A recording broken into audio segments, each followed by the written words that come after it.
Thanks.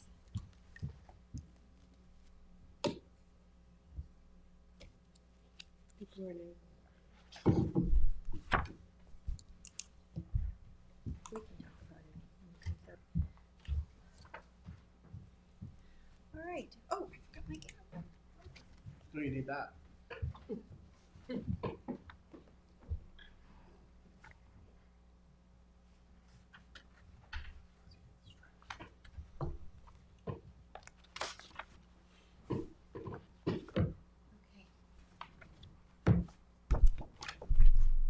Okay.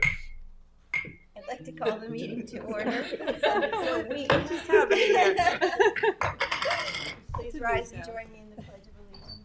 I pledge allegiance to the flag of the United States of America and to the republic for which it stands, one nation, under God, indivisible, with liberty and justice for all. That's the difference. Okay. Madam Clerk, would you please call the roll? Certainly. Supervisor Moore, Present. Councilwoman McNamara, Here. Councilman Iacilli. Here. Councilman Pell. Here. Okay, so let's proceed with the agenda review.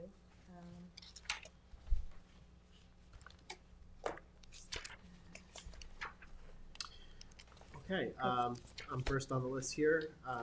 Town Board Resolution 2024-1502, waive winter storage fees for Sea Scouts.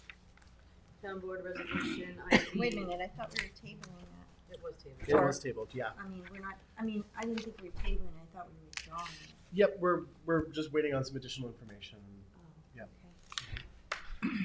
Town Board Resolution ID 48592, authorize renewal with ESRI Inc. for the Hampton Bays Water District ArcGIS Online Creator Annual Subscription.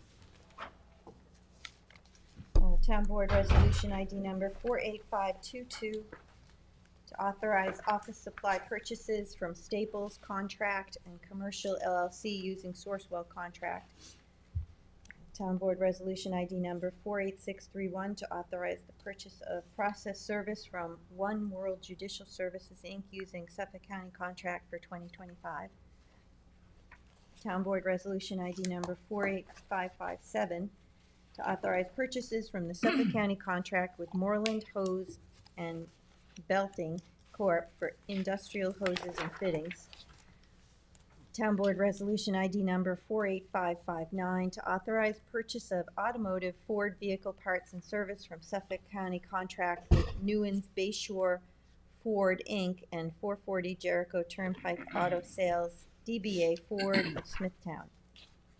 Town Board Resolution 48578, co-sponsored with Iacilli and McNamara, authorized purchase of a Ford automatic parts and supply from Sourcewell Contract with Ford Motor Company. Town Board Resolution ID 48560, authorized purchases of lab analysis of sewage, industrial waste, and receiving water from Pace Analytical Services, Inc. and Long Island Analytical Labs using Suffolk County Contract. I'm not sure if this one's a duplicate because it looks similar to the one on page 4, but so we're just, Kirstine, you said you're checking on that?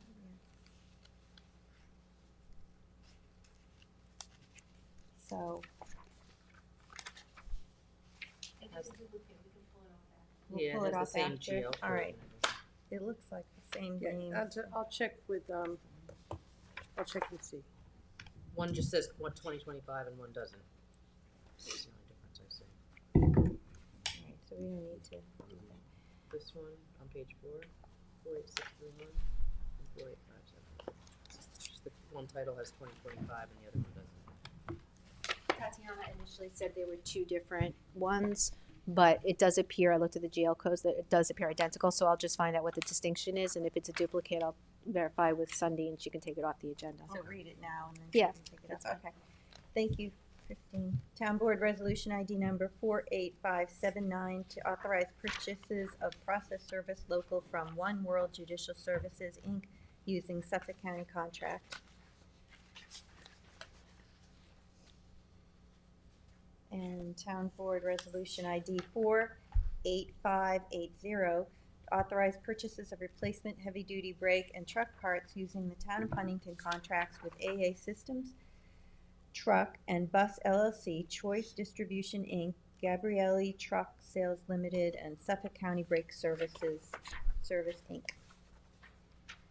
Town Board Resolution ID number 48563 to authorize purchases of technology products and services from SHI International Corp., CDW-G, and Gov Connection Inc., DBA Connection Public Sector Solutions using the Sourcewell contract. Town Board Resolution 48591, co-sponsored with Councilwoman McNamara.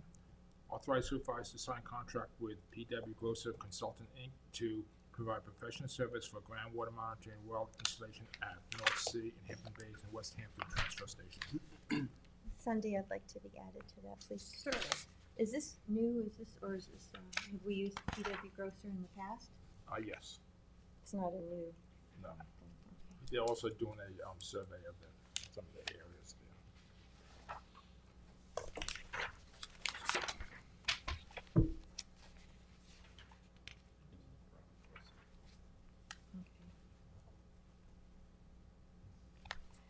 Town Board Resolution ID number 48556, co-sponsored with Councilman Pell, to authorize the purchase of automotive parts and accessories for light, medium, and heavy-duty vehicles and related products and services with Advanced Auto Parts.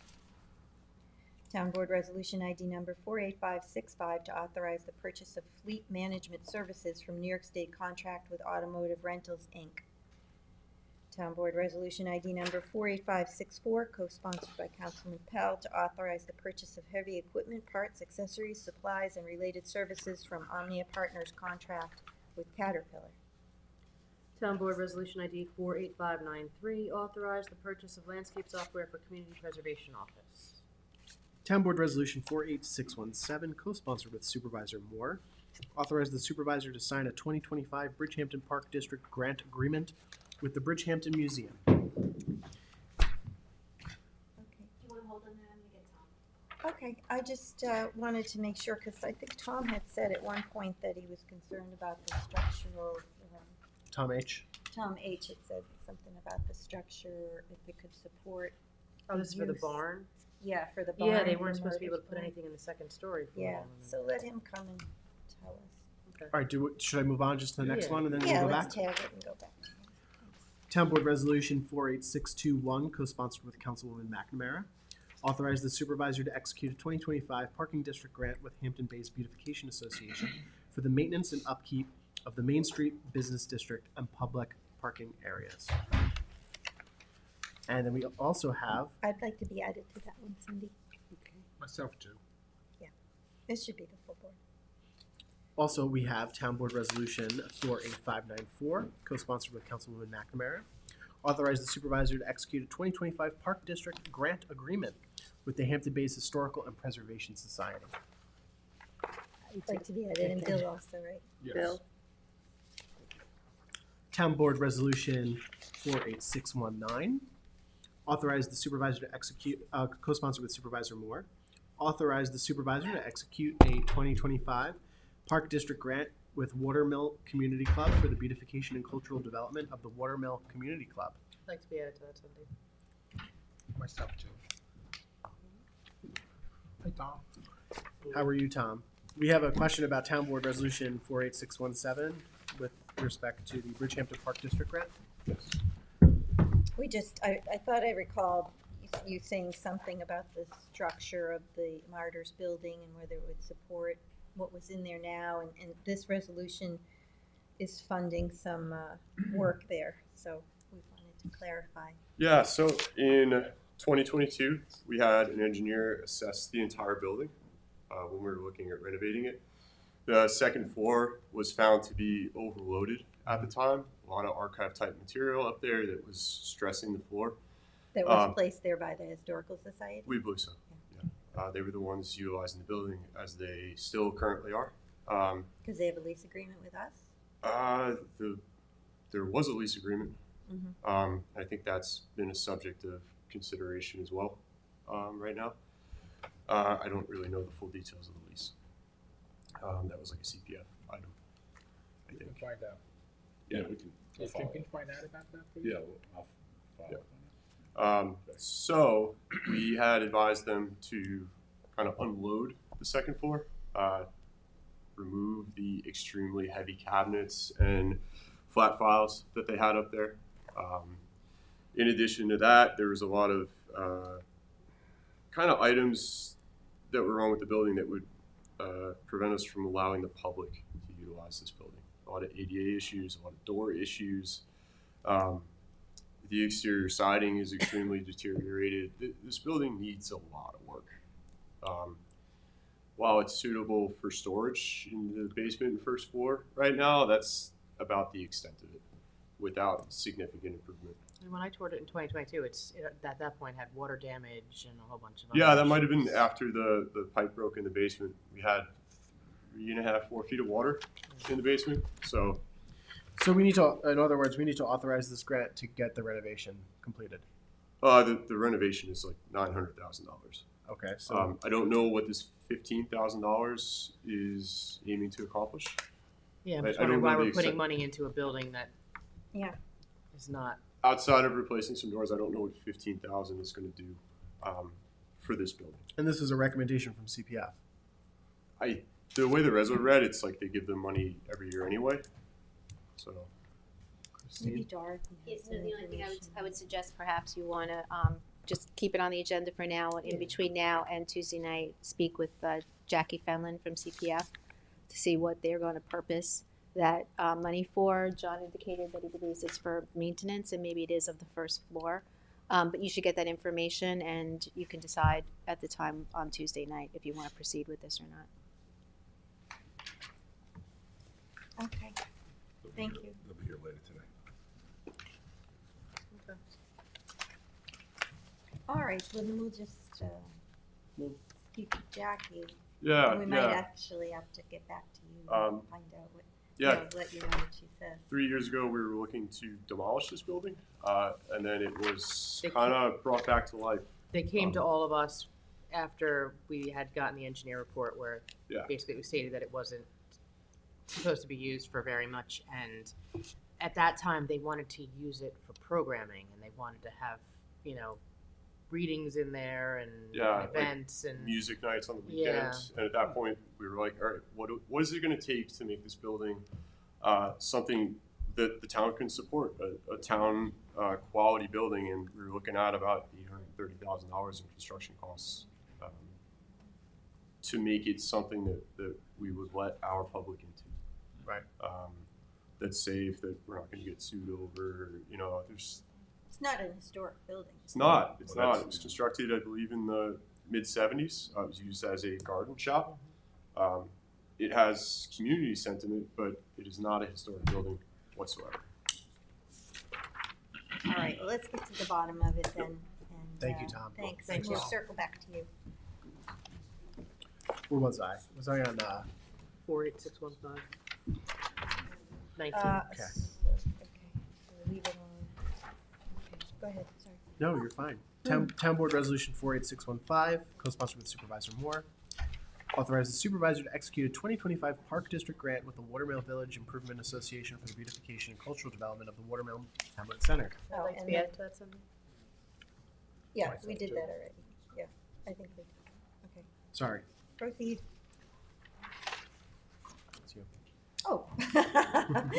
Town Board Resolution ID number 48588 to authorize the supervisor to sign the 2025 agreement with Penflex Inc. for the Defined Benefit Service Award Program. Town Board Resolution 48589, authorizing the supervisor to execute a lease agreement with Quadient for iX30P5 mail machine. Town Board Resolution ID number 48492 to authorize the supervisor to sign a contract with Squires, Holden, Weisenbacher, and Smith in connection with the surveying, engineering, and land planning services for the realignment of Enterprise Drive, Hamlet of Riverside, to shift the roadway eastward. Town Board Resolution 48624, authorizing the supervisor to sign an agreement with CitySpan Technologies, Inc. for software renewal for the Youth Bureau. Town Board Resolution ID number 48454 to award and authorize the supervisor to sign a contract for Tonso Automotive, Inc. for replacement parts for Chevrolet and General Motors. Town Board Resolution ID number 48501, co-sponsored by the entire board, to award and authorize the supervisor to sign a contract for property cleanup to bring properties back into compliance with Safar Construction, Inc. and Integrity Tree Care, Inc. Town Board Resolution ID number 48625, the continuation of legal services by Coughlin and Gerhardt LLP to provide legal services regarding personnel matters relating to the Southampton Town Police Department for 2025. Town Board Resolution 48549, co-sponsored with Councilwoman McMahon, recall and amend Resolution 2024-1282 to authorize supervisor to sign contract to extend with Spectre Manufacturing, Inc. for frozen top shelf containing injection trailers with hydraulic roof openings.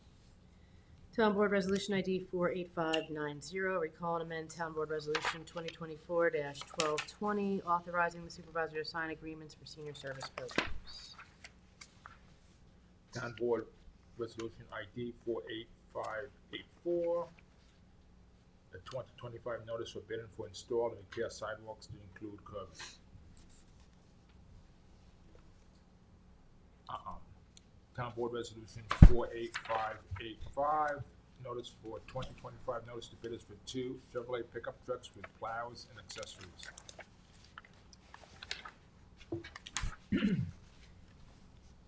Town Board Resolution 48609, authorized funds for historical burying ground account to purchase D2 biological solution, preserve the headstones in the town historical burying grounds. Town Board Resolution 48548. I'd like to table this. No? I would keep it on, and if the board wants a work session Okay. then you can do it. I'd like a work session, because if this is the one I'm thinking of on Baycrest, Just to the explain. bulkhead, Yeah, just to explain why we switching around. 2 departments are working together.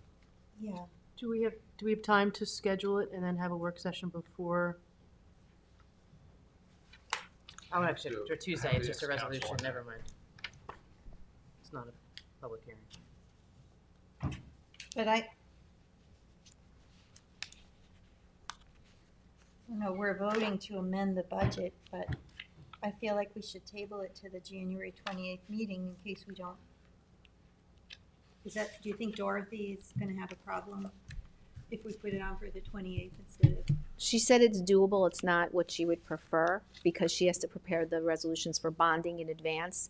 And, she needs to have a sense of if the board's gonna, go along with those bonding, because it's a lot to redo the bonding resolutions. I was just gonna say, if you wanna leave it, I'll talk to Dorothy before Tuesday and. Okay, that's fine. Yeah, it's just I put money in the budget for this project. Yep. And now some departments are proposing that we do a different kind of project that would be paid for with CPF rather than Yeah. town budget. Yeah. She can table it. It's just, she would prefer not to, but it can be accommodated if that's what you want to do. I'm willing to And talk have the to her work by session on Tuesday and let Thursday. you know where I'm at on it. Okay. Oh, she's right here. Oh, hello. Hi, Dorothy. Thanks for running down the hall. Good morning. Happy New Year. Happy New Year. So, I think we put money in the budget for this project, and now it's being said that maybe we don't need the money for that particular project, but we haven't really talked about it as a group or with the department heads about. so I believe the highway superintendent indicated that for his project for the Baycrest bulkhead replacement, that we were supposed to bond $1.3 million. That $400,000 he possibly can get from water quality as a water quality grant. Now, again, this is only through emails, so I don't have the actual paperwork. So that's why. And then the other project for improvements to Spear Shore Dock facility. We are short on that. We are bonding for $665,000, and supposedly it really is going to cost more. So what we're trying to do is still borrow the same amount of money, but just reallocate the bonds before we adopt the bond resolutions. Because one project is under the town, because that's a town facility, and the other one, the bulkheads, is under highway, so there's a different tax districts. So we're trying to see what the bond resolutions have to be. Now, again, we're trying to adapt bond resolution on the 28th meetings. We have somebody writing those bond resolutions. So if we don't do this now, we can possibly, I mean, I don't know if we should reallocate the bond receipts money, right, but resolutions, the original way that's adopted in the budget, or the new one with the reallocation. Now, if we don't do those two bond resolutions on the 28th, we can possibly do them later, but then the money won't be available at the same time because there are legal requirements, advertising and things like that. So then the money won't But be once available. again, we can always approve these and then not borrow if it ends up we don't need it. Right, but it has, correct. Well, but we reallocating the way we're gonna be bonding resolutions. So we're saying the one for highway is for $1.3 million, and the one for the Spion facility is for $665. If we are changing the way the bond proceeds gonna be used, then I have to write the bond resolution reflecting that we're gonna be borrowing less for the one for the, a bulkhead, and more for the less for Baycrest bulkheads and more for the Spion Shore facility. And one is ready to go, it's ready to start the project as soon as the bond is. Again, I don't know if, if that's true about the water quality, but that's, I believe the email said that, Highway Department is gonna be applying for the water quality grant that can be supplemented. Changing the design to low sill. Oh, okay, so maybe Yeah, but change it's the just that we design. never talked about the low sill bulkhead before, and if that's a big change for that location. And so, We did talk about it. well, we talked that it's possible to do it and it might be eligible, but, people already can do- put we their can- boats there and they're gonna, Where the You low wouldn't- sill bulkhead, there's no boats there. I know, and that's a big change from And what's there right there's- now. There's, right? no, there's hasn't been any boats there in years because it's been so dilapidated. I don't think there's been boats there probably underneath the bridge for 4 or 5 years. I mean, if we table, that's fine. Maybe then we'll hold off on publishing those adapting those two bond resolutions. But again, then the time frame is different because They're ready to go with the one down in by the Yorkshire. Spion. That's Yeah. those permits. The guy's ready to start. So And we why could- didn't they could- we didn't allocate enough money, we weren't asked to allocate enough money for the Spionk dock one? we said we're gonna be do this in two phases. We could do it. That was, they Yeah. did ask for more, but we said we're gonna be doing it in two phases. Now, it was $665 this year and then supplemental the following year. But now I guess there were conversations saying that with the highway, with drainage. with the highway, superintendent saying, well, I don't really need that much money in this project, for the bulkheads, which is the Baycrest bulkheads replacement, or it's gonna be supplemented with something else. So that money, since in total, we're not gonna be borrowing more money, we just kind of saying we're gonna be borrowing less here and borrowing more some in another project. If I may just say, you might want to check with the trustees because President Horowitz had mentioned at some point about the bid expiring, that there's a That's another span reason. to that, and that if it expires, that the cost will likely Go up. increase. So you might just want to ask about the That is true. timeliness of that. That's But for we did tell the people that's for Spion. at the Yeah. Baycrest bulkhead project, we told the community that we were gonna get it done this year. So if we don't allocate enough money for it, we're not gonna be able to get it done. Again, I thought that the conversations don't were have to- that we the don't water even have- quality, which- or the prices change, or the water quality is If gonna it's- allocate if some it's- funding. But again, I don't have that, nothing has been allocated in water quality for 2025. So if we do take from this project, then, and it requires that amount, then it's gonna be short. But I'm assuming it was already discussed with the highway superintendent, that if we do that, that will be okay. Yeah, I they don't mean- have the permits for it. Yeah. just so I can't speak for Michael, but I'm fine with you leaving this, and if you and Bill figure this out by Tuesday and you're both comfortable with it, I don't have a problem with it. Same. Okay, I just don't like being, a change being made at this magnitude or significance and not even being, have a discussion about it. I mean, Well, you have, think, but I have. I think partially it's only because we're trying to adopt the bond resolutions on in January, because there's, legal advertising, there's a 60-day estoppel period. I mean, there are certain things that will only push it if we do it in February, then most department won't get the bond proceeds money to spend on project until April. We're trying to do that in early March. Mhm. That's why we're trying to do this That way- before we bond and make sure that we write the bond resolution the correct way. That way the Spionk bulkhead will be done for the springtime for those people. Okay. And Baycrest, they're still waiting for permits.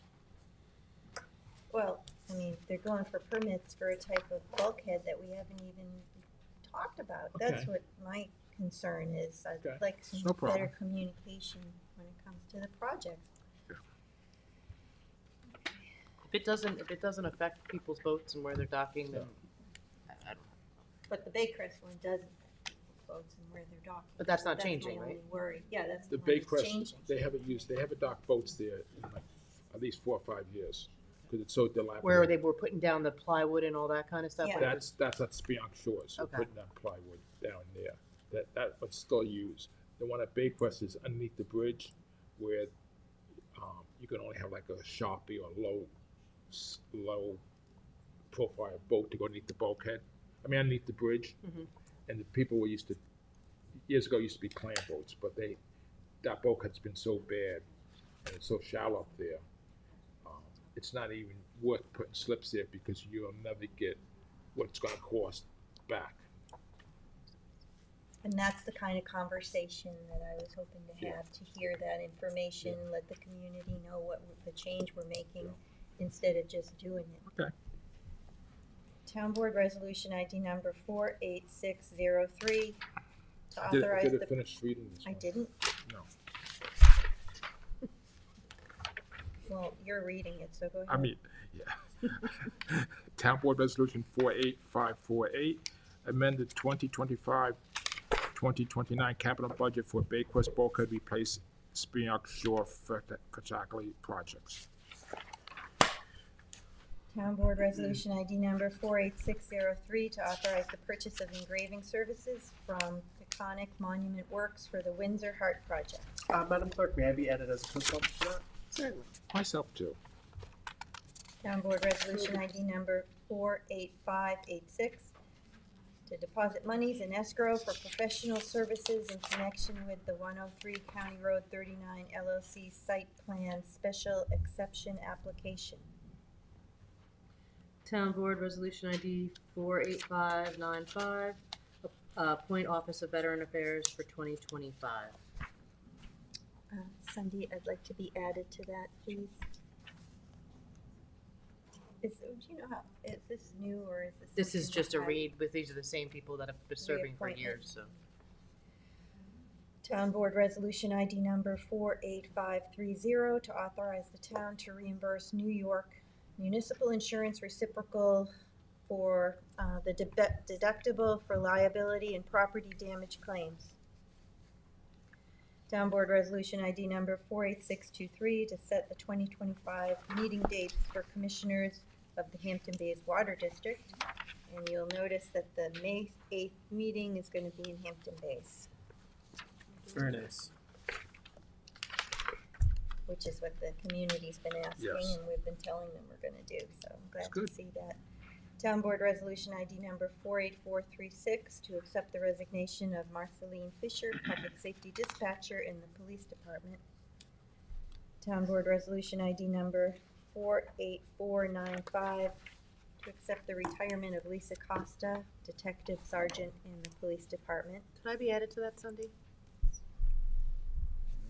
Town Board Resolution ID number 48487 to accept the retirement of Greg Curtis, Maintenance Mechanic 4 in the Municipal Works Department.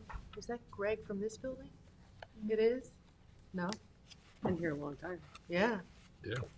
No, Greg, yeah, he's Custodian started Greg. in the Parks Department with us. Is this custodian Greg? Mechanic for There's two Gregs. Oh, so I guess it's not the one you're thinking of. mechanic for Our Greg. Our birthday Which party Greg Greg. is your Greg? That must not be him. He's He didn't retired. say anything. He's been here a very long time, Yeah. decades. I didn't know there was two Started Gregs. with Alan. Town Board Resolution ID number 48488 to accept the retirement of Joseph Peterson, Senior Electrical Inspector in Land Management. Town Board Resolution ID number 48534 to accept the retirement of Edward Thompson, Environmental Facilities Manager in Municipal Works. Town Board Resolution ID number 48490 to appoint Christian Hansen to Assistant Chief Fire Marshal in Fire Prevention. Sunday, could I be added to that one and the next one? Myself too. Certainly. And Town Board Resolution ID number 48491 to appoint Ryan White to Fire Marshal 2 in Fire Prevention. Town Board Resolution ID number 48575 to appoint Hina Eliezer to Assessment Assistant in the Assessor's Office. Town Board Resolution ID number 48567 to reinstate Christopher Flowers to Assessment Aide in the Assessor's Office.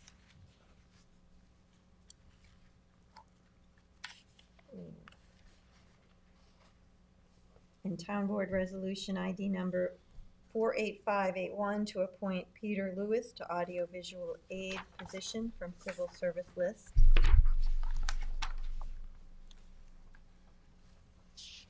Town Board Resolution ID number 48583 to appoint Lindsay Smith to Senior Office Assistant position in the Justice Court. Town Board Resolution ID number 48616 to appoint Tristan Allen to Scale Operator in Waste Management. Town Board Resolution ID number 48451 to authorize the Chief of Police to attend New York State Association of Chiefs of Police annual meetings and training.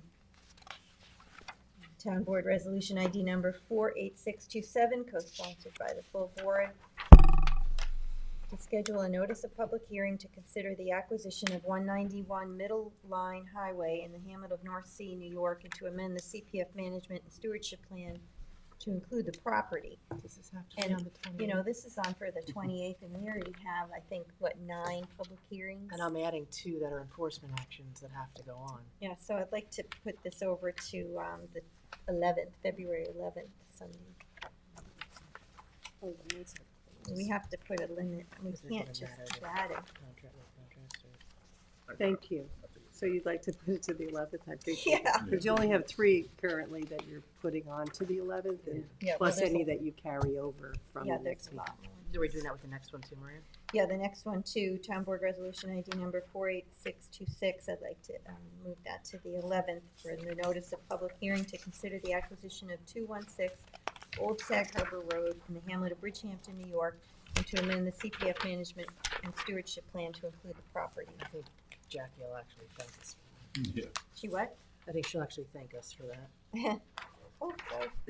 Town Board Resolution ID 48513, public hearing, Chapter 261, to consider enforcement action at 138 Maggie Drive, East Quogue, Suffolk County Tax Map, as indicated. This is on for January 28th, but this has been, Yeah, This- since this it's is such an needed. issue, we it's a should leave huge that issue, one and on. you'll see the pictures and you'll understand why. Could you add me to that, Sunday, please? Yeah. And,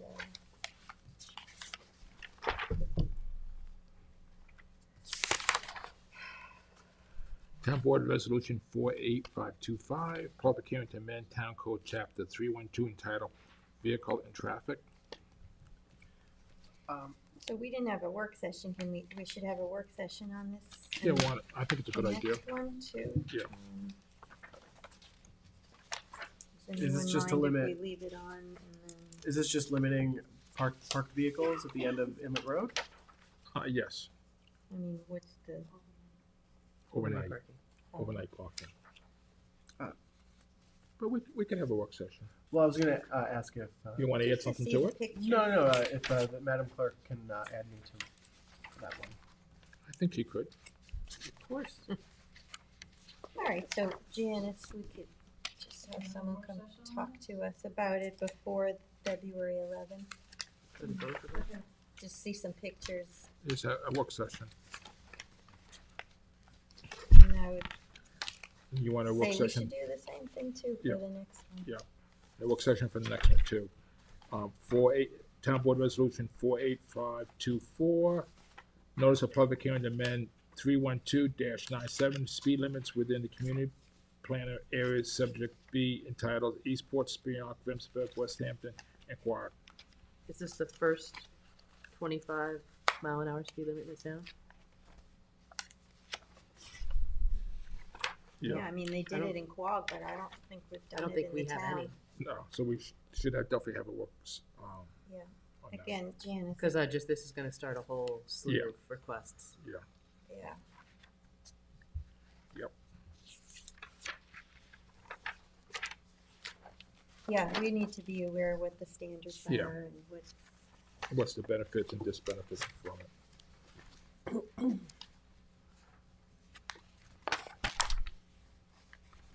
so do you think we should, on that one, not schedule the public hearing until we hear more detail? I mean, the one about the parking, that seems like it's, Parkins, but this one, this could open up a lot of Let me- requests to let do me- that. refer to council.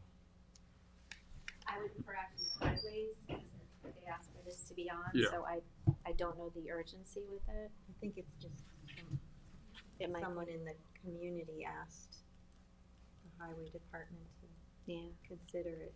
I don't know. Some of these roads, I will say, I've heard from some constituents on some Yeah. of these.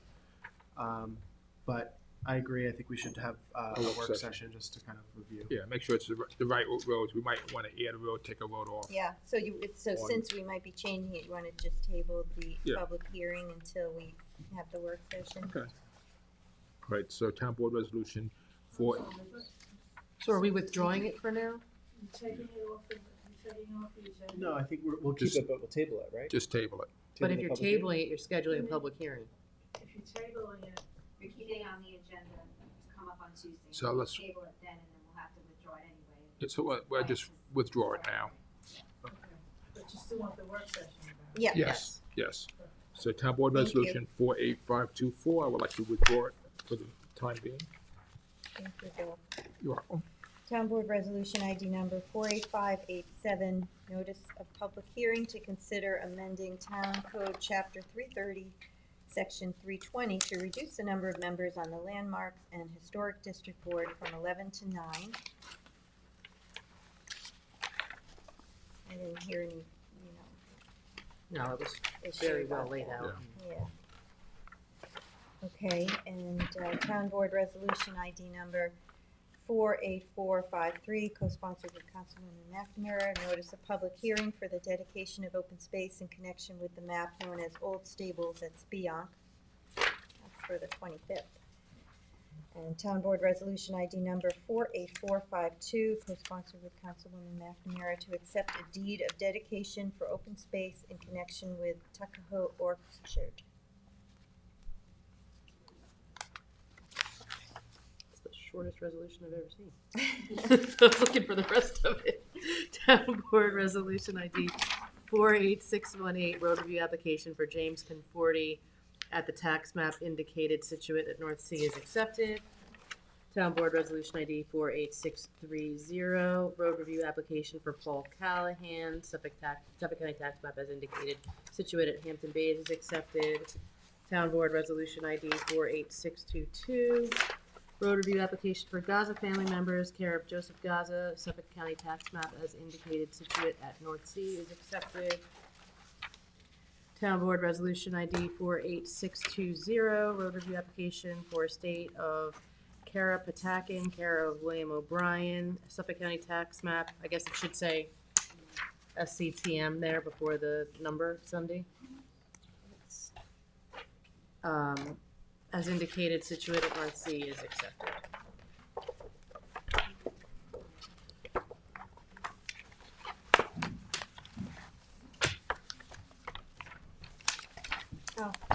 Okay, and there's 3 add-ons.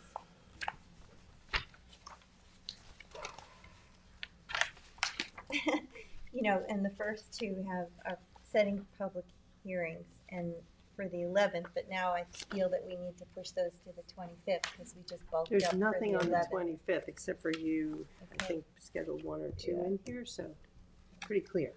All right, so Town Board Resolution ID number 48218, notice of public hearing to consider amendments to Town Code Section 330-248U entitled Fairfield Southampton Residential Plan Development District to allow for a gated entrance and market rate owners to rent their units pursuant to the rental code. And this was subsequent the work session that we had with. Yes.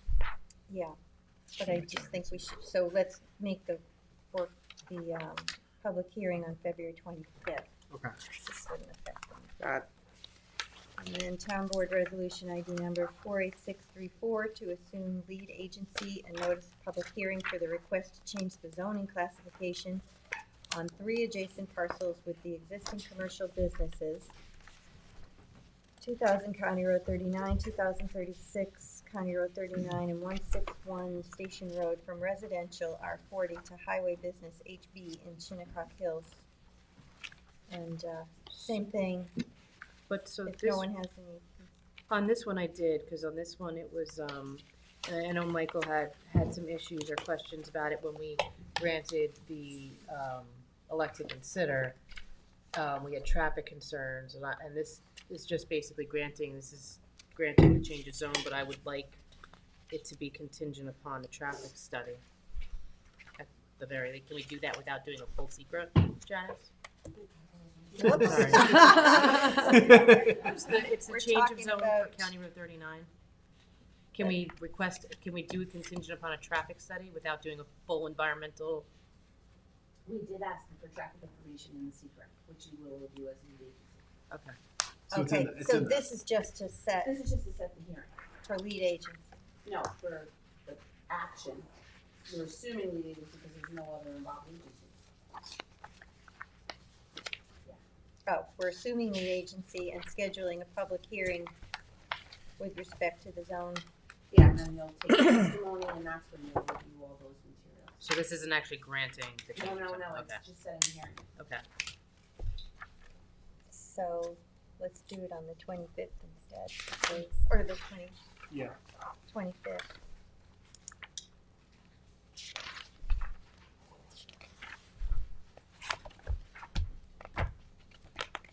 And the third and final add-on is to authorize additional funds for legal services by the law office of Vincent Toomey Esquire for 2024. All right, so I don't have an agenda, can we just put them on It's like, this? whoa. For some reason. No, yeah, no, total.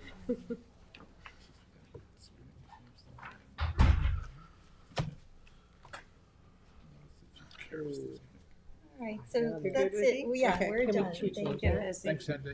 Can we My pleasure. actually make Thank one you. change, Sunday? Happy birthday, Cindy. Thank you. Yes. Happy birthday. birthday. Thank you.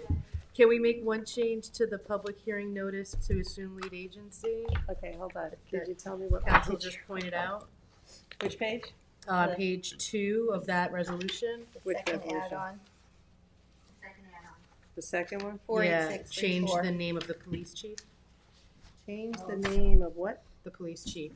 Oh my God, we have an old one. It's all right. Yeah. Police. I think I think Aline, Oh. I apologize. It's okay. may you rest in peace. We lost Jim actually let me get saw my it, so. agenda.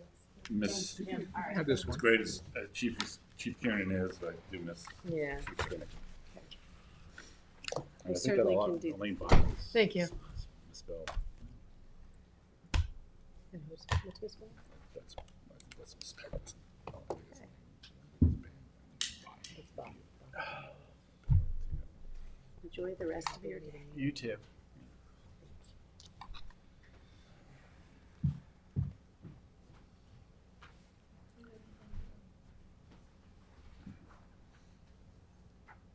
I spent my birthday any other way. It's a good birthday.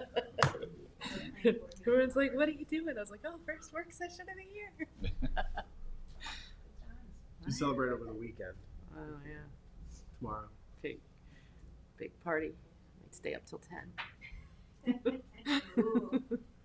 Devils and doing Rangers doing tonight. Netflix marathon. Devils and Rangers tonight. Yeah, I can't watch it. Very hungry.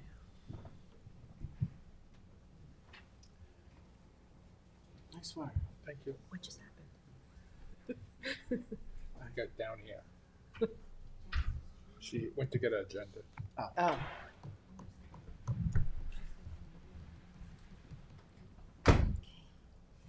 All right, so the next topic on our agenda is the historic landmark designation for the Brower Pine Wall Park property at 59 Montauk Highway in West Hampton. And we have our town historian, Julie Green, and our chair of the Landmarks Board, Ed Wisnowski, and assistant town attorney, Kelly Doyle. Welcome. Happy New Year. Welcome. Hello. Happy New Year. And I was just doing a quick search for speed limits that I haven't found. I mean, since 1910, they were 25 miles an hour, but not sure what. Was that a maximum speed at the time? Yes. And there was different speed limits for chauffeurs as well. So, Wow. Oh, really? yeah. Yeah. Oh, we But had anything definitive, sorry. different speed limits for chauffeurs, really? That's interesting. Just, yeah, chauffeurs were They had different different because speed limits designated to them personally? yeah, because I would assume that there were most people were having their cars driven for them. And chauffeurs also meant driving trucks. Yeah, yeah. So So, yeah. that's a chauffeur's license. So do you all have a copy of the historic summary? So No. the original that we had sent with all the I read it, information but I was don't like have it. 59 No. pages. So this is just a kind of shortened, it's got the landmarks. It was very, very detailed. Thank you. Thank you.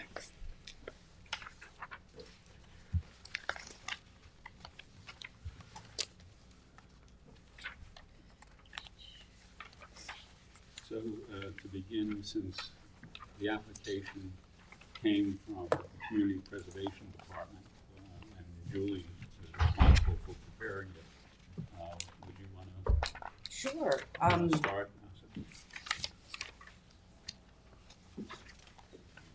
Just to give you a little bit of background first, the reason why the town CPF department is the applicant is because this board had authorized the CPF department to, well, the town via the CPF department to acquire this property.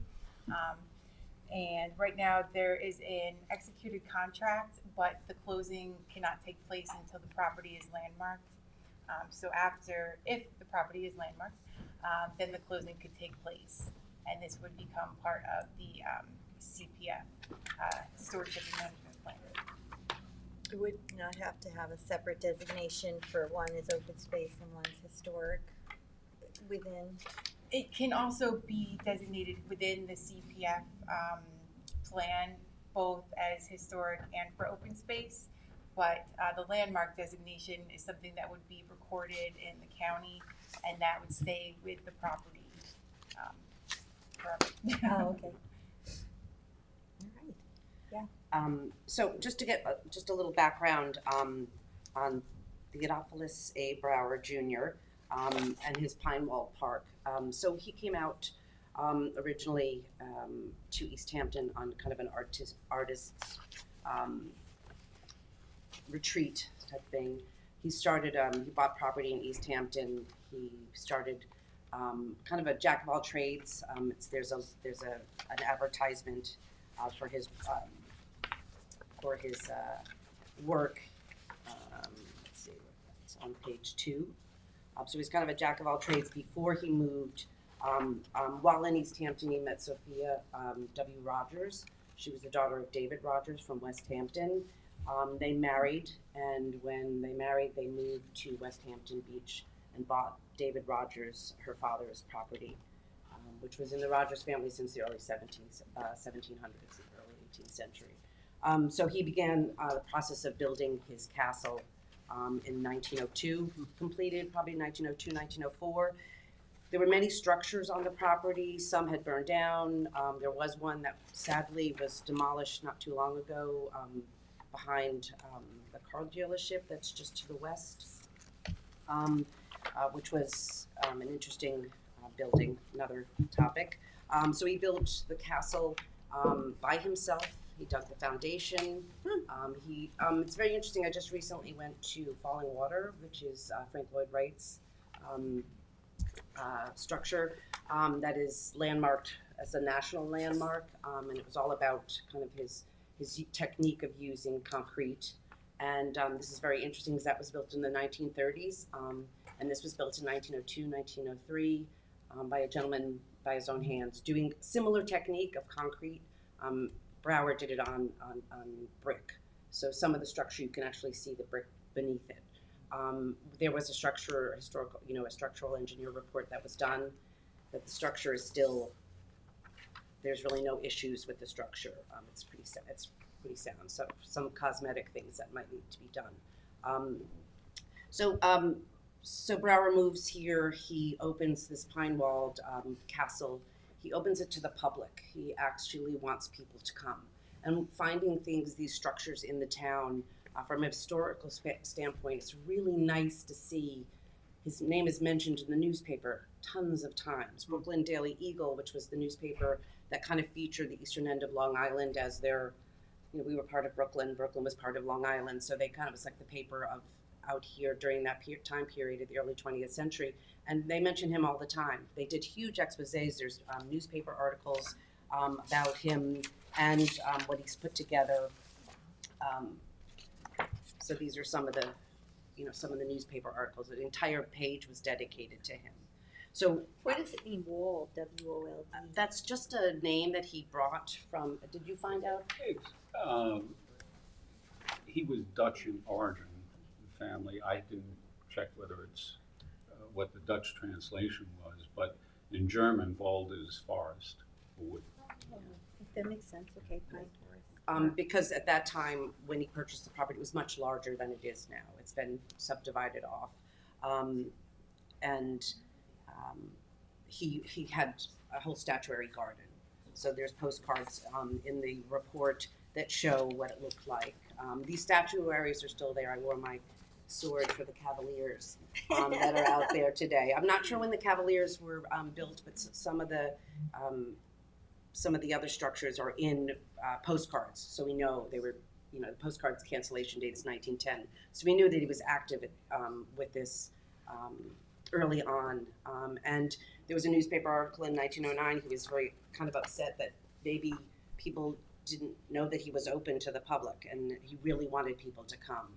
That he was willing. He was never willing to give out his secret formulas for his ceramic pottery work that he did, his fire glazing. He wasn't willing to give any of that information out, but he was happy to have people come.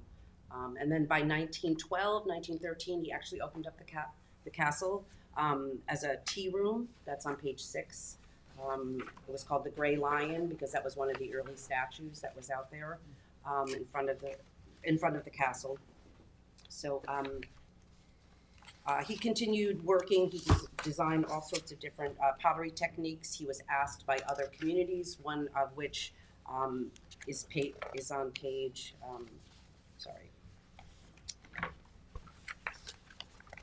in Florida, he was asked to do, and you can see this is on page 8 and 9. Some of the sculpture, some of the entrance ways are exactly similar to what's at Pinewell Park. He gave John Ducks, he did all their work. Unfortunately, those statues are MIA. Some of them made it to Southampton. This is when it was in Eastport. Some of them made it to Southampton, others didn't. He also was asked after World War I to construct statues. There is statuary that's on page 7 in front of the Eastport Elementary School. His son was the model for the soldier who was actually a World War I soldier. And then there's the East Moriches World War I memorial in East Moriches as well. So he was quite active in the town. He unfortunately he died in 1932, and that's when his heirs sold the property to the Bossos. Did he reside in the castle? Was that his residence? He actually ended up building a cottage that is a separate parcel just to the west. It's privately owned. That was, the family lived in that cottage. And he So his rented that daughter cottage lives out. now?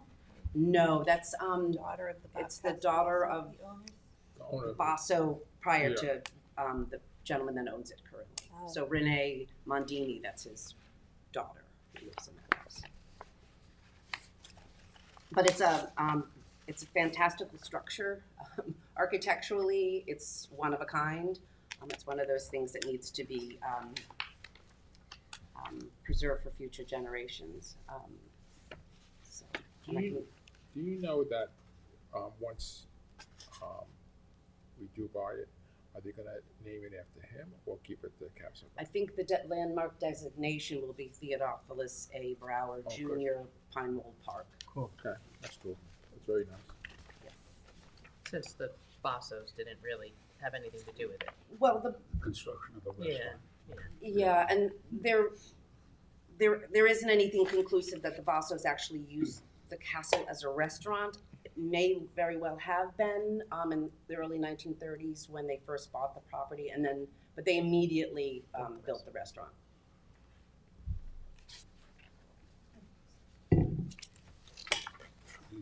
The children of Brower, there was a daughter, Irene. She married a physician in Los Angeles, and they had no children. The son, Roger, who Julie alluded to as the model for the World War I memorial, he was educated as an engineer and worked for General Motors and spent many years in Connecticut and and has since died.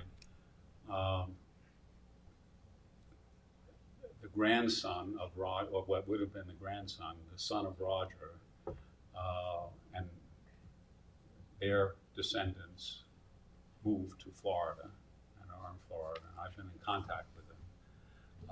And I think on the day of the discussion of a designation, they probably may participate by Zoom on that occasion. I was searching for photographs and other things that might enrich the presentation. Unfortunately, they have very little. Yes. The great-grandson of Brower had been out once to visit the castle several years ago, and at that time he met the Bassos, and the Bassos were indicating to him that they would like to sell the restaurant at the time. Maybe they were fishing for a buyer. I don't know. But in any case, they are aware, and I think that they will be very proud of a family tradition and a family idea that is associated with the designation of this place. Also, there's a lot of unknown things about Brower. At one point, when he was doing the work in Florida, he had purchased a yacht, which was made in Bay City, Michigan, sailed through the Great Lakes, Erie Canal, down the Hudson, into West Hampton, and he got a fisherman from West Hampton to pilot him and his family from West Hampton down to Palm Beach. Yeah, the Bellinger.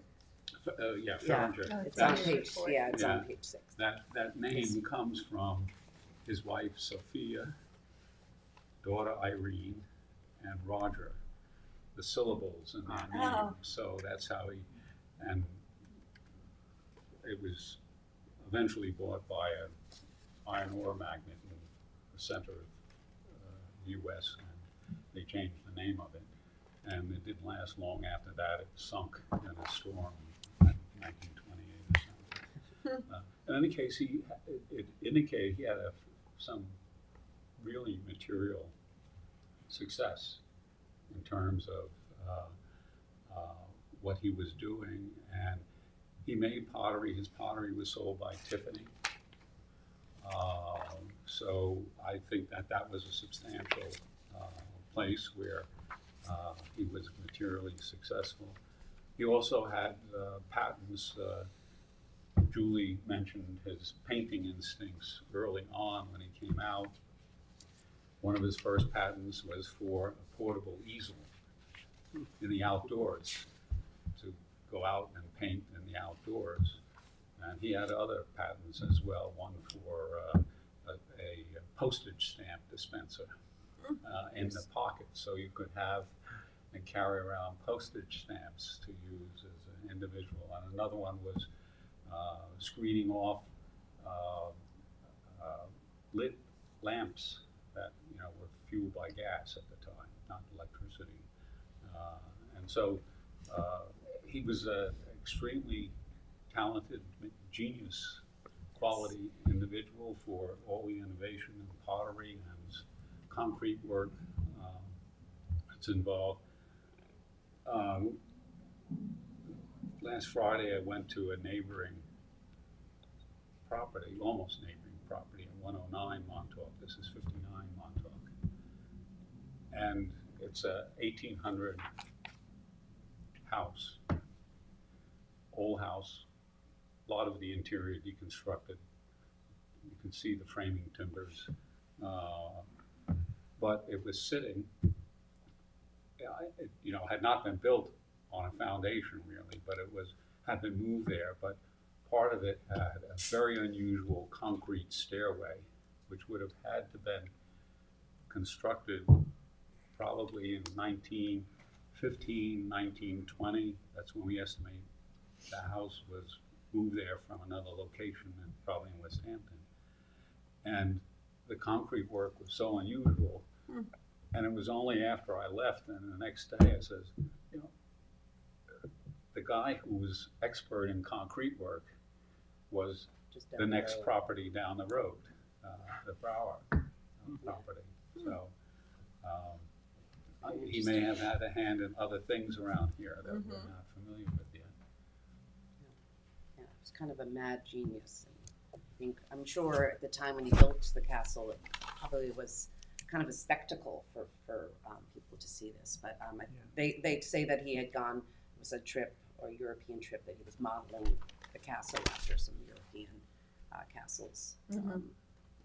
But fascinating. I did not find any passenger list with his name on it, yeah. I don't know if He saw searched. photographs or how he I did it, yeah. suspect there was a little Artistic inflation license. of tale telling. So. Well, you said he was Dutch, right? His family was Dutch. The family goes back to. Oh, but he was from here. Yeah. Okay. Well, he originally was from New York, and his first episode out here, he was summered.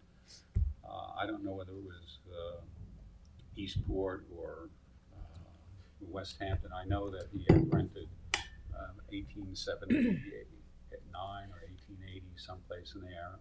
Obviously, probably associated with the railroad movement out here. But his father was a minister. I don't know if you're familiar with the Collegiate Marble Church in Manhattan. It's a famous old church. But his father was a minister in that, and his family goes back to the days of Peter Stuyvesant.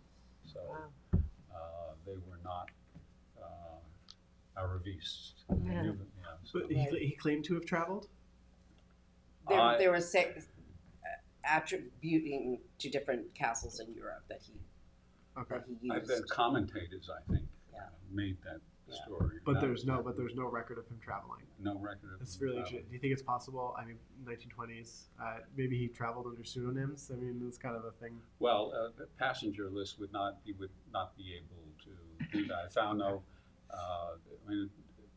from the 20s and 30s, you begin to find passport records available. And there's nothing Earlier there. turn of the 20th century, there are lists. Yeah. But yeah.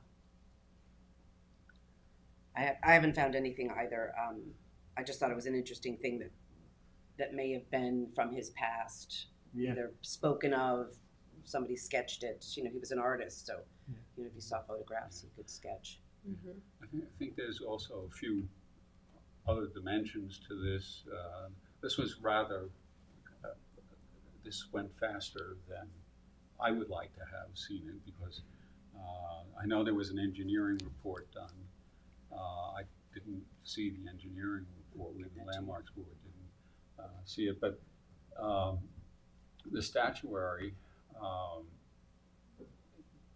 is one in unoriginal condition with some paint coloring that was not, I think, original. They're made of concrete. They probably will require restoration activity fairly soon. I know the monuments that, the World War I monuments that Julie included for reference, those have been subject to expensive restoration by the school district and municipal authority responsible for them. So there is that on the agenda as this goes forward, just to make I it think clear. there are 18 plus statues on the property that are attributed to him. Really? Mm-hmm. Wow. There's the Yep. fountain, right? There's the horse, the lion, the two cavaliers, and then I included all of the, you know, the light the stanchions posts and there's there's about 18 total. Wow. Yeah, he did some urns, he did a bunch of different things that are around. Some of those also are not in original position. Yeah, Montauk Highway was it was set differently. changed, yes. Yeah, and they changed it and he to moved. the east of it, there was a sharp curve in Montauk Highway. In 1932, they smoothed out the curve, and he was forced to move some of his pieces. I assume, among others, the Cavaliers, because the new right-of-way Yeah, so required some change in on positions of those. Page 7, you can see the top Oh, wow. postcard, so they were right along the road. And those two, the two to the right, the one's the lion, which I think the lion has probably always been, I think it's in an early photograph of it right in front of the castle. But the two others have been moved back closer to the buildings. Very cool. Yeah, he's kind of a fascinating person, and as Ed's mentioned, all these other patents that he's done, and his concrete boats.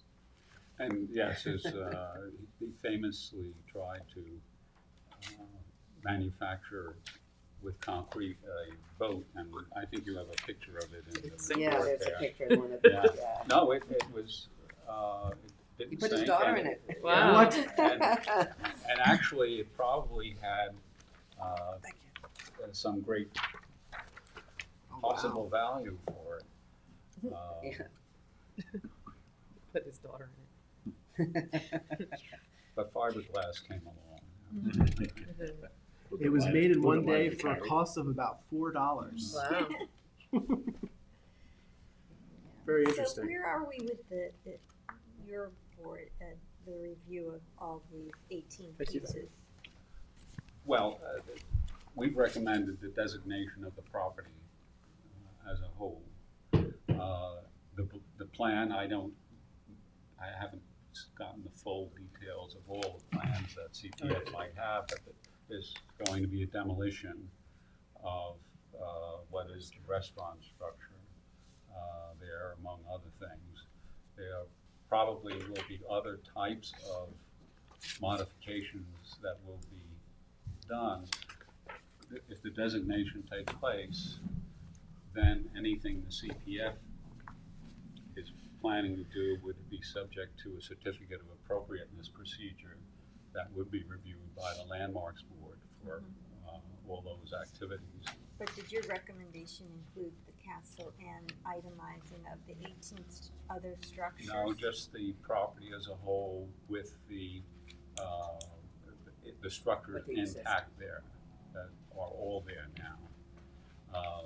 I had done an inventory of all of them for purchase of the property. Are there any small enough that could be, restored and then moved indoors potentially to keep them from deteriorating further? Some of them, Yeah, I mean, but for their age, they're Yeah. pretty, you know, some of Just the- if you're saying that it's a very expensive undertaking to restore them, if we could then move them inside the building and then, you know, obviously they wouldn't have to be as restored as at an for- ongoing. right, an annual or The theoretical ideal for historic preservation is to designate structures or properties that are intact at a certain time and place, that reflect the origins of it rather than all kinds of modifications or other events. And that's the ideal. Then obviously comes all the Yeah. practical I'm just, if there's compromises. ones that were already moved, you know what I mean, and they're smaller, then, yeah, none of them are yeah, that small. yeah. You know, they're pretty formidable. Are any of them in such a condition that it wouldn't make sense to restore one or two, or are they all in a place, in a condition that it makes sense to try to save them all, considering the cost? I mean, their horse, the lion, The Cavaliers. the Cavaliers. There's one of this one here. This she's kind of a butterfly, and that's modeled on his daughter. And I think the wings are broken. I think she had toppled over. So I don't know if it happened in the move or what, but that one's in pretty bad shape. Yeah, of all of them, that would be the one that I would say that would take quite a bit of reconstruction for it.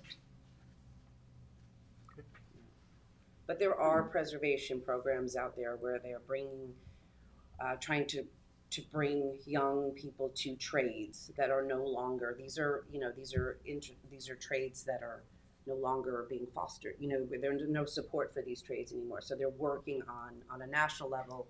Something we could take advantage of is to get. Or would it be worth it for, like, say that piece in particular to donate to somewhere for their collection, you know, that they could then restore it? Right, and we will need to display figure it? out, you know, how it, Yeah. by taking a certain one away, does it lessen the collection that's here, or, Okay. you know, historically, how we can work on all of that.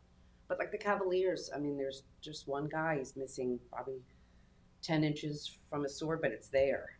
Yeah. So it can be reapplied. Fixed. Yeah, and they've What they did become over in such an France. iconic, Mhm.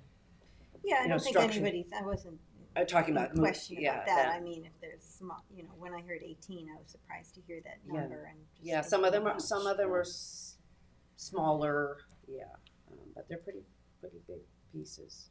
Yeah. I was surprised too, and that includes statuary that's on the castle itself. Oh, okay. So there's lions and squirrels, and you Yeah. can't really tell what they are from The distance. distance, because there was access all the way up to the top, which is now, you know, it was struck by lightning actually. So part of the staircase to the very top is on the exterior has been, you know, it's damaged and it hasn't been repaired.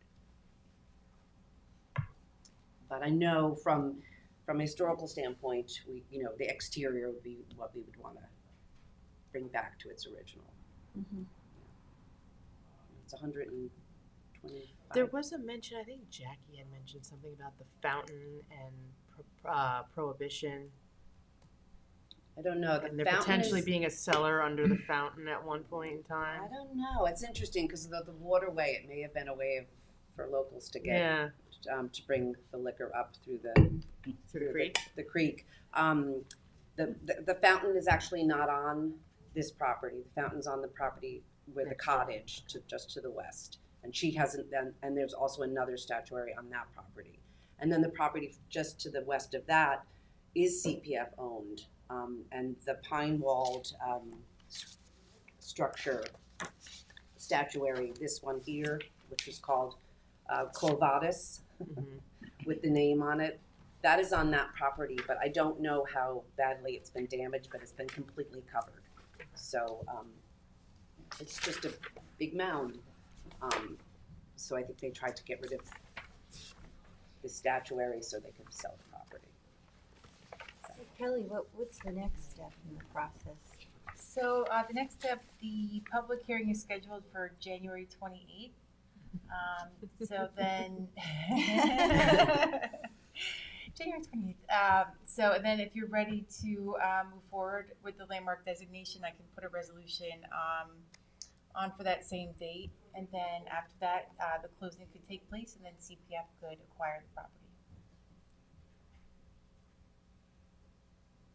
And as both open and just, yeah. Yes, there's actually a few designations in the resolution.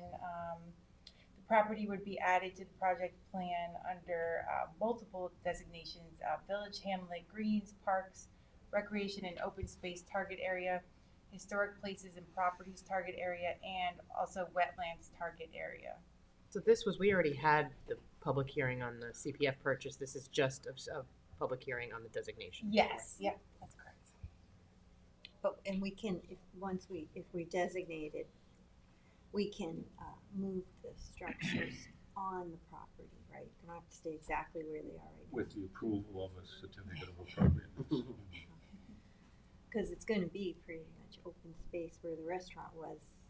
Yeah, there have been changes to the pattern of drive and walk areas on the property over the years too. So a lot of it will depend upon the practical question of maintenance.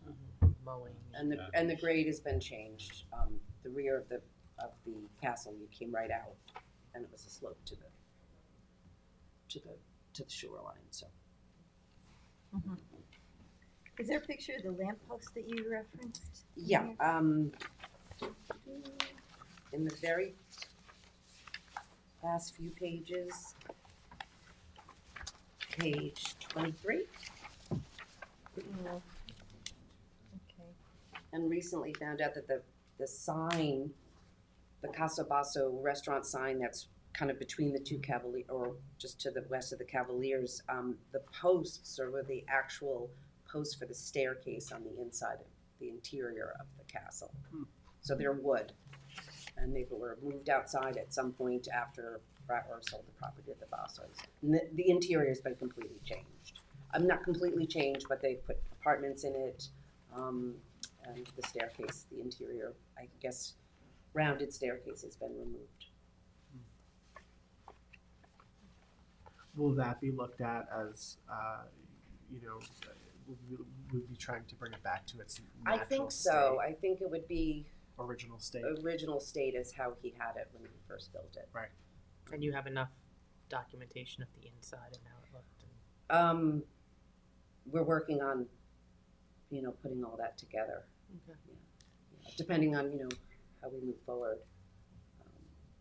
Currently, it would be at the exterior of the castle would be our main concern at the moment. And it's statutory. All right. Thank you. Thank you. Froggy this morning. Thank you.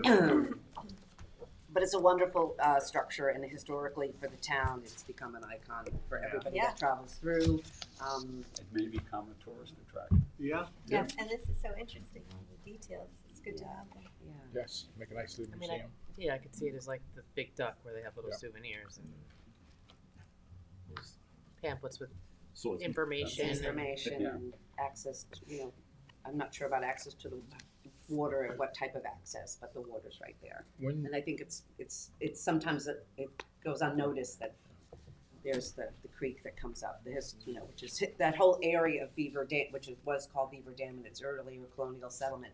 It's super historic. The mill was there, the first church was there, the first schoolhouse, all of that on the western part of town. So. You know when the foxes went missing? The foxes From John Ducks? The John Ducks? Yeah. I don't. Sometimes, so They were there John for a Ducks long time. was in Eastport and had quite a bit of structure you can see from that postcard, and then they moved it to Southampton, and they had some, and over the years. Because the Foxes were at Southampton, John Ducks, for as long as I could ever remember. And then I think changing hands I think from it John wasn't Ducks. until, don't think they went I away have a until the name, I'm gonna Westerhoff give you. sold it. You have a name? And then maybe the Western Hawks. I don't want to say it on the. I wonder if the Might know. Westerhoff maybe did keep it. I don't know. Somebody that No, I think they went somewhere. Maybe went I right think here. somebody Stores. might have moved them. Yeah. It's like the Neptune's fish I want for tie-in. It's in somebody's backyard pool area. Well, thank you. I don't Great. think we have any other questions, but we'll get in touch if we do. Perfect. Thank you. Thank you. Thanks. I like the sweater one. What's that? I said I like that sweater. Oh, I do too. Nice little part. Yeah. We need Christine. We need Christine.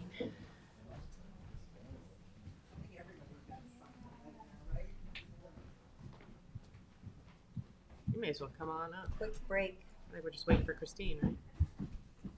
Well, Happy birthday. thank you.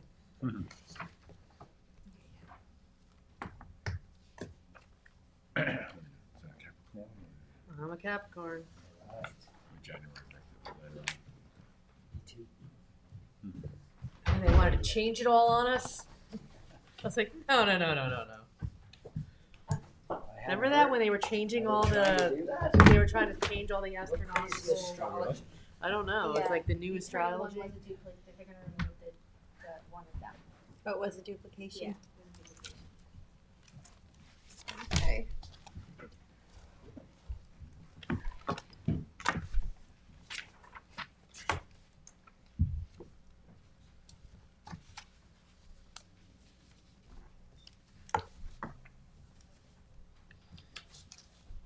They don't have to go outside today, so they should be back quick.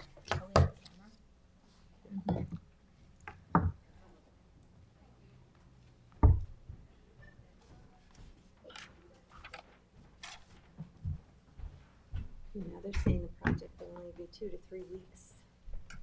Restaurant project, so. yes. Really? Wow. 2 to 3 weeks. Yeah, but you weren't supposed to say that, because Yeah. I know. Just in God forbid it's case. longer, Yeah. nobody wants to get, I noticed Nobody that, heard. Don't. I noticed the Oh, team yes. email stopped. Earl. Oh, I Right, know. no more He updates. There He was was no so more, like, I think he cheery got, about but I those. think Way he to got a go, lot of team. flack for me. Hey, team, I missed they're the whole like, thing. What were if you we talking were about? part of a Just the team. restroom project. September. He was supposed to be giving us an update. Well, they haven't done much work lately, so. And they were waiting on Board of Health testing. Yeah, we haven't gotten the test results back, that's why there's no That's activity. that's why they're waiting to come out to check the ground. I'm You just know. hoping that once they do it, like, it's not, doesn't get too cold for them to work. No, they're That'd be keeping close now, right? Like, I want to know that, like, okay, when you start, you can keep going, and you don't have to stop because it's too cold. Yeah. Ground's gotta be pretty hard. Yeah, it doesn't get much colder than this. No, I'm ready to go skating tonight. Yeah. Go down to Old Town. So windy too. Is it frozen? Really. I would imagine it's gotta be by now. I won't go out unless I see other people skating, that's for sure though. I am not the first they one. have, out. Make sure there's a ladder. They have, And I was rope. gonna say, they have ladders over there? Yeah, they do. Rope, because it's so windy. It's gonna be cold, I yeah. used That to- ice is gonna be not the nicest ice to I skate. was in Central old Park one days- time where we used a ladder to help the kids. Really? Yeah, I was actually just in there for the Association of Towns. Kid went through the ice. I had to stand right there. Yeah, I had a friend have his leg go through this year.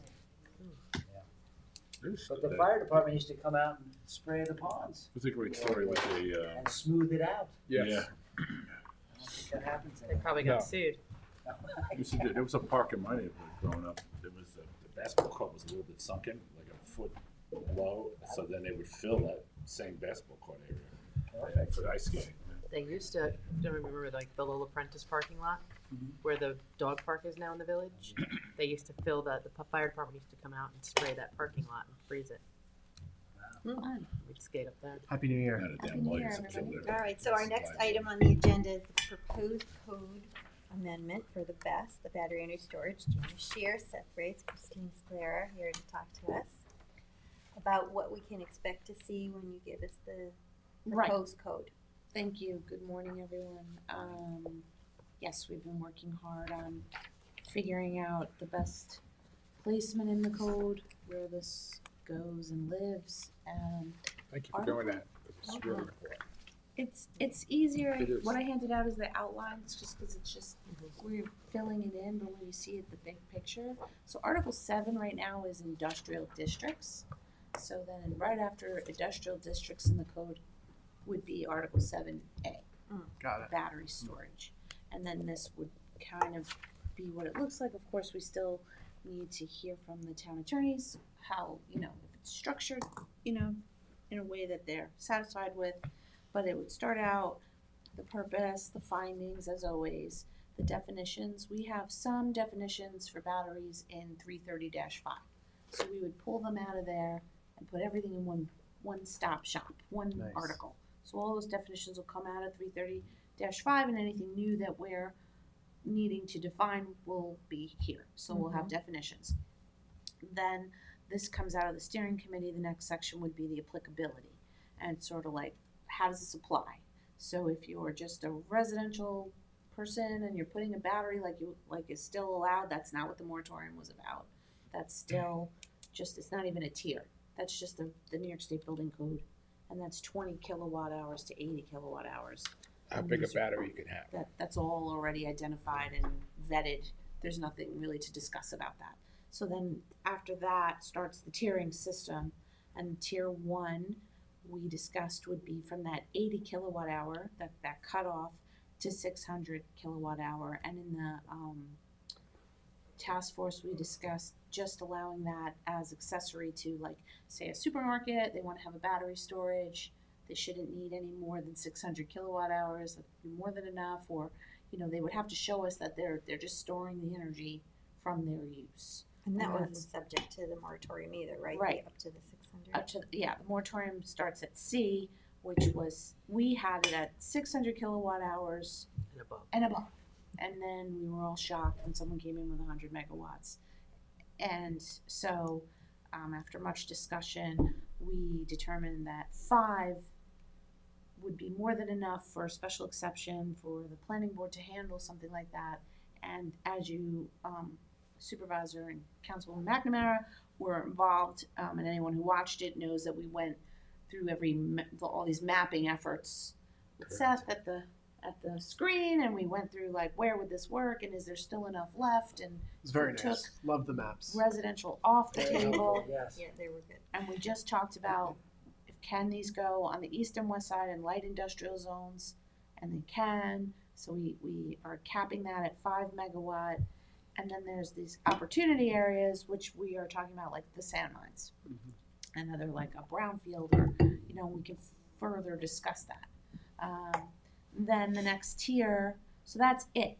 5 megawatt planning board special exception, and that 330-162.21 in its entirety will be repealed and replaced, because it's too crazy to try to parse it all. It just gets hard to read. So we think just repeal the whole thing, I would recommend, and I think the committee was on board with that. That's clean. And just replace it. And replace it with all the new things we've learned from the state's task force, replace it with all the different various codes that people have to comply with. And you'll see in the next section, one of the biggest things is that the state is saying we can require peer review of all of this.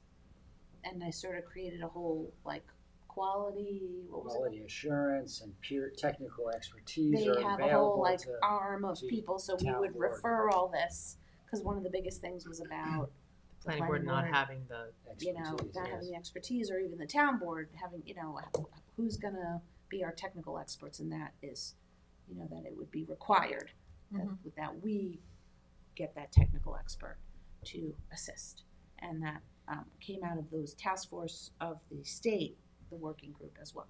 So, in tier 3 was that, what about the ones that were 5 megawatt to, we didn't want to go over 20, because at 20, the state steps in, Office of Renewable Energy ORES. Siting, ORES. And actually someone can say to ORES, these local laws are too restrictive, and they can, like, sort of supersede us. So if we just, the idea of the discussions were to just have, Cap it at 19. cap it at 19, keep Reasonable. it within your purview, it's your local home rule, and I have a just question. see how, we do, and sure. So if you have one battery op thing right here, how close can another one be? Can I have one across the street in an industrial area, or has to be? That's a great question, and I gotta say, we haven't really addressed it. We have developed, made a requirement where they tell us all the other sites and where they're located. And I think that would be at the discretion of one of the legislative bodies, either the town board or planning We board, can add to say, separation distances. this is Yeah, too I close. think, Like So the you don't want them cannabis. to buy the We'll whole do industrial park and then do five Yeah. like that, Yeah. right? That would be what you're trying to say, or aggregate. Because then technically they could get over 20 and. Well, if they can't, because this would still, so back to just what we're saying, but what's a great point, and we'll add separation distances.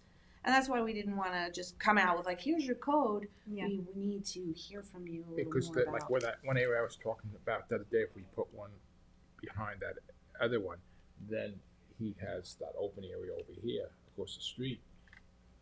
That might be enough distance away. Right, so we can look But- into separation distances, Separation so we'll figure out. Yeah, or that way you don't get it out of a strip industrial, what Cindy was saying. And if it's going to be a special permit requirement, the planning board, you don't want to give you don't have to have the planning board have too much discretion. It's not really what they do. You know, this board would have that kind of discretion. Well, that's For where a planning this board, you tier wanna be more 3 comes in. specific. So So- tier 3 is anything over 5 to a max of 19. And that will come to you, the town board, as the legislative body. And at that point, you would have to put, first of all, it can only be proposed in connection with renewable generation. We also said there had to be community benefit on that scale size. Correct. Yep, and we'll get into that under, a little further down. So tier 3 would only be allowed in connection with a solar, renewable project. And that renewable overlay would be subject to town board approval, like a zone change. It's like landing a senior citizen zone or any other floating zone. You have to land it first before someone can, so it has a whole additional oversight. When you're Yes. saying the max numbers, are you saying, like on the first category, is it up to and including 80? So Yes. that then the next one would be One. over 80? Yep. Because you Yes, don't want to have Make it at that the very same. clear, Okay. up to including, yeah. Make that Okay. very clear. That regime is based on NFPA and other codes and standards. We're just taking those numbers, and we'll make sure what they say is what we say as well. All right, Yeah. because you don't want to say 5 megawatts. The way it is here, it's 5 megawatts would be tier 2 and tier 3. But you're going Right. to write it so that Above, yeah. below, correct. thanks. Right. So compatibility with relevant codes, that's just a citation of every code under the sun that someone would have to prove compatibility with. That's the NFPA 855, that's the We're adopting by reference by over 21 reference. different codes and standards. as may be amended. So you'll As have amended, all of yes. that. And then the peer review even happens at the Can it- permit level. Just because I know that sometimes we lag on updating our codes, can it say or the most recent? Sure. We Adopted. wrote as may be amended, but we can say or the most recent.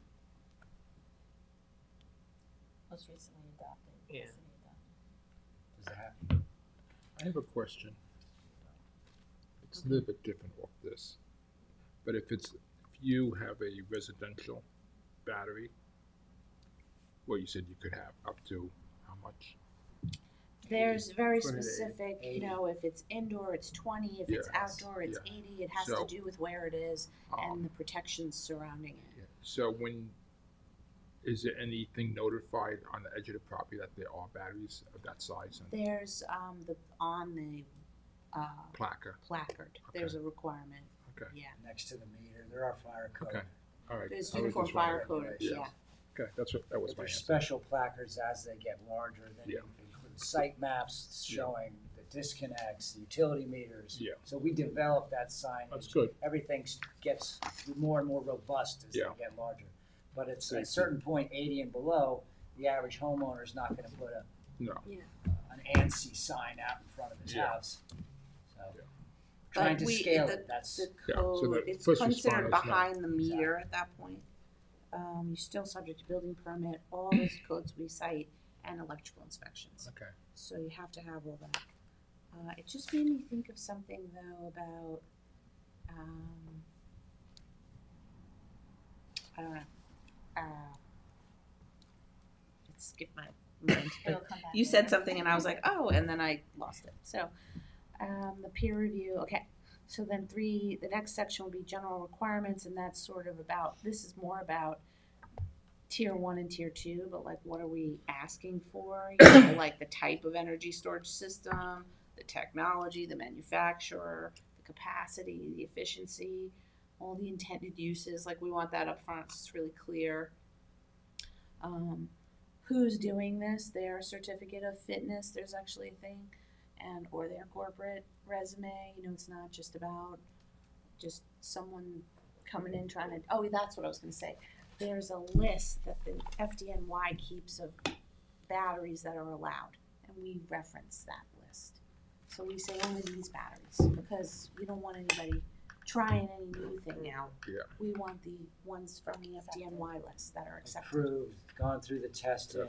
But these are, UL they are, certified and all that. exactly. Mostly on the larger side, the FDNY, they don't permit smaller scale batteries. So I'm not gonna get provide a list of the small scale ones, but I can give a list, or we can use their list, I should say, The big of ones. the larger cabinets and container sized. So we can rest Yeah, assured I mean, so they're it's- in compliance with all the codes. So it says and to stuff. ensure battery technology and equipment design has a proven track record, permitting will be restricted to batteries that have a current certificate of approval issued by the City of New York Fire Department and listed in UL 5954 up. You know, so it's like, we know what we're getting. Those are all been already vetted. Then that's, It's not like there's e-bike also, when it batteries. comes to Nobody- these levels, tier 2 and 3, PSEG requires certain things and LIPO requires certain things, and so we're like, give us copies of all those things too. So we have all that, so we know Yeah, what 'cause you the have to- studies were done, what the interconnection looks like.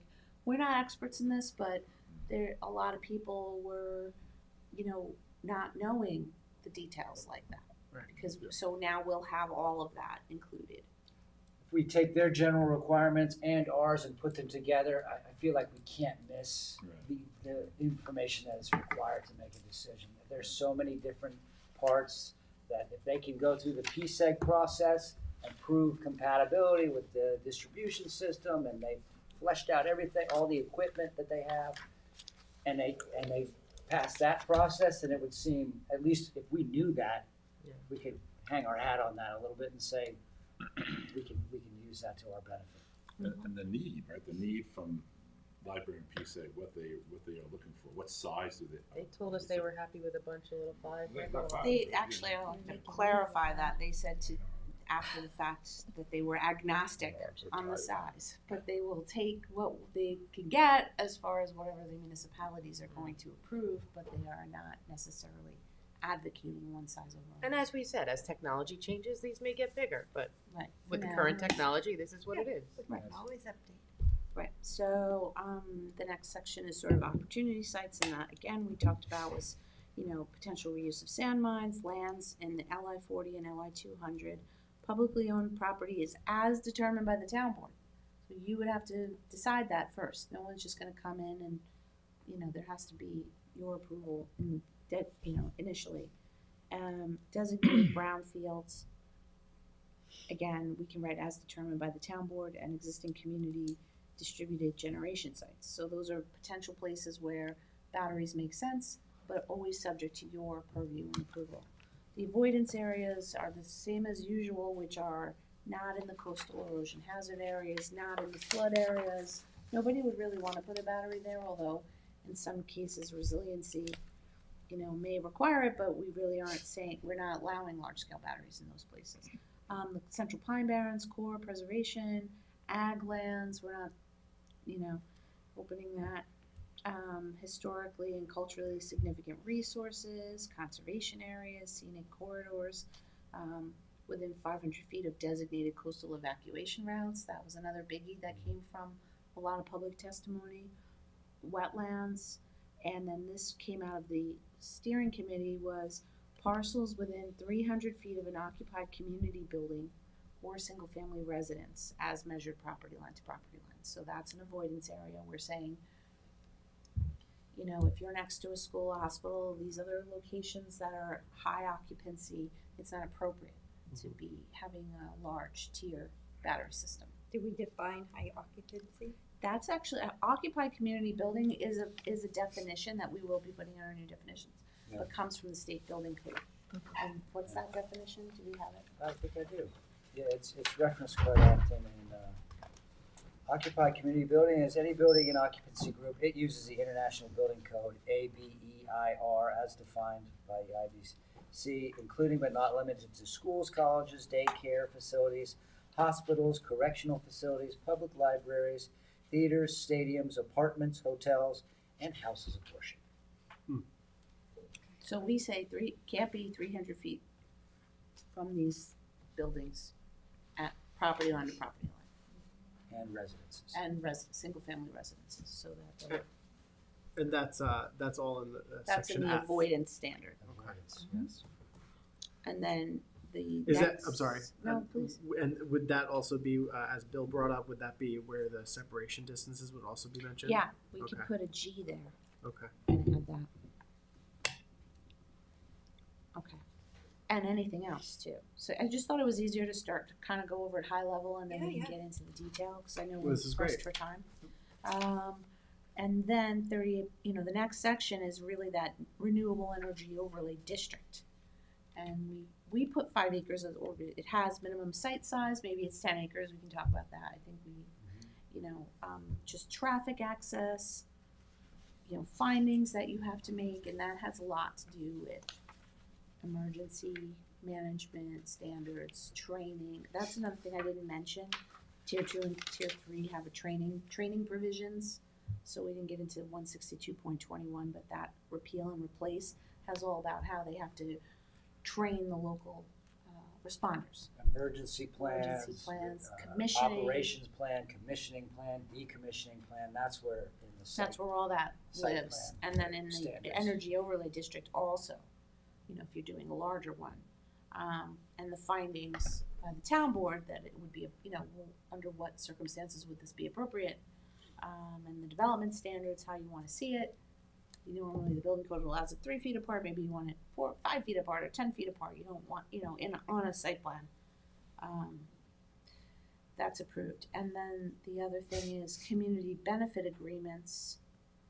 That was a big thing from the steering committee where a larger system, there should be some benefit to what is dubbed the host neighborhood. community. For Tier 3? Yeah. Yes. And then bonds, what are we requiring of them to give us as far as Insurance. and insurance. I mean, bonds. it's gonna come bonds. down to what is it gonna cost to decommission one of these things and get it off-site, because that's what we want covered.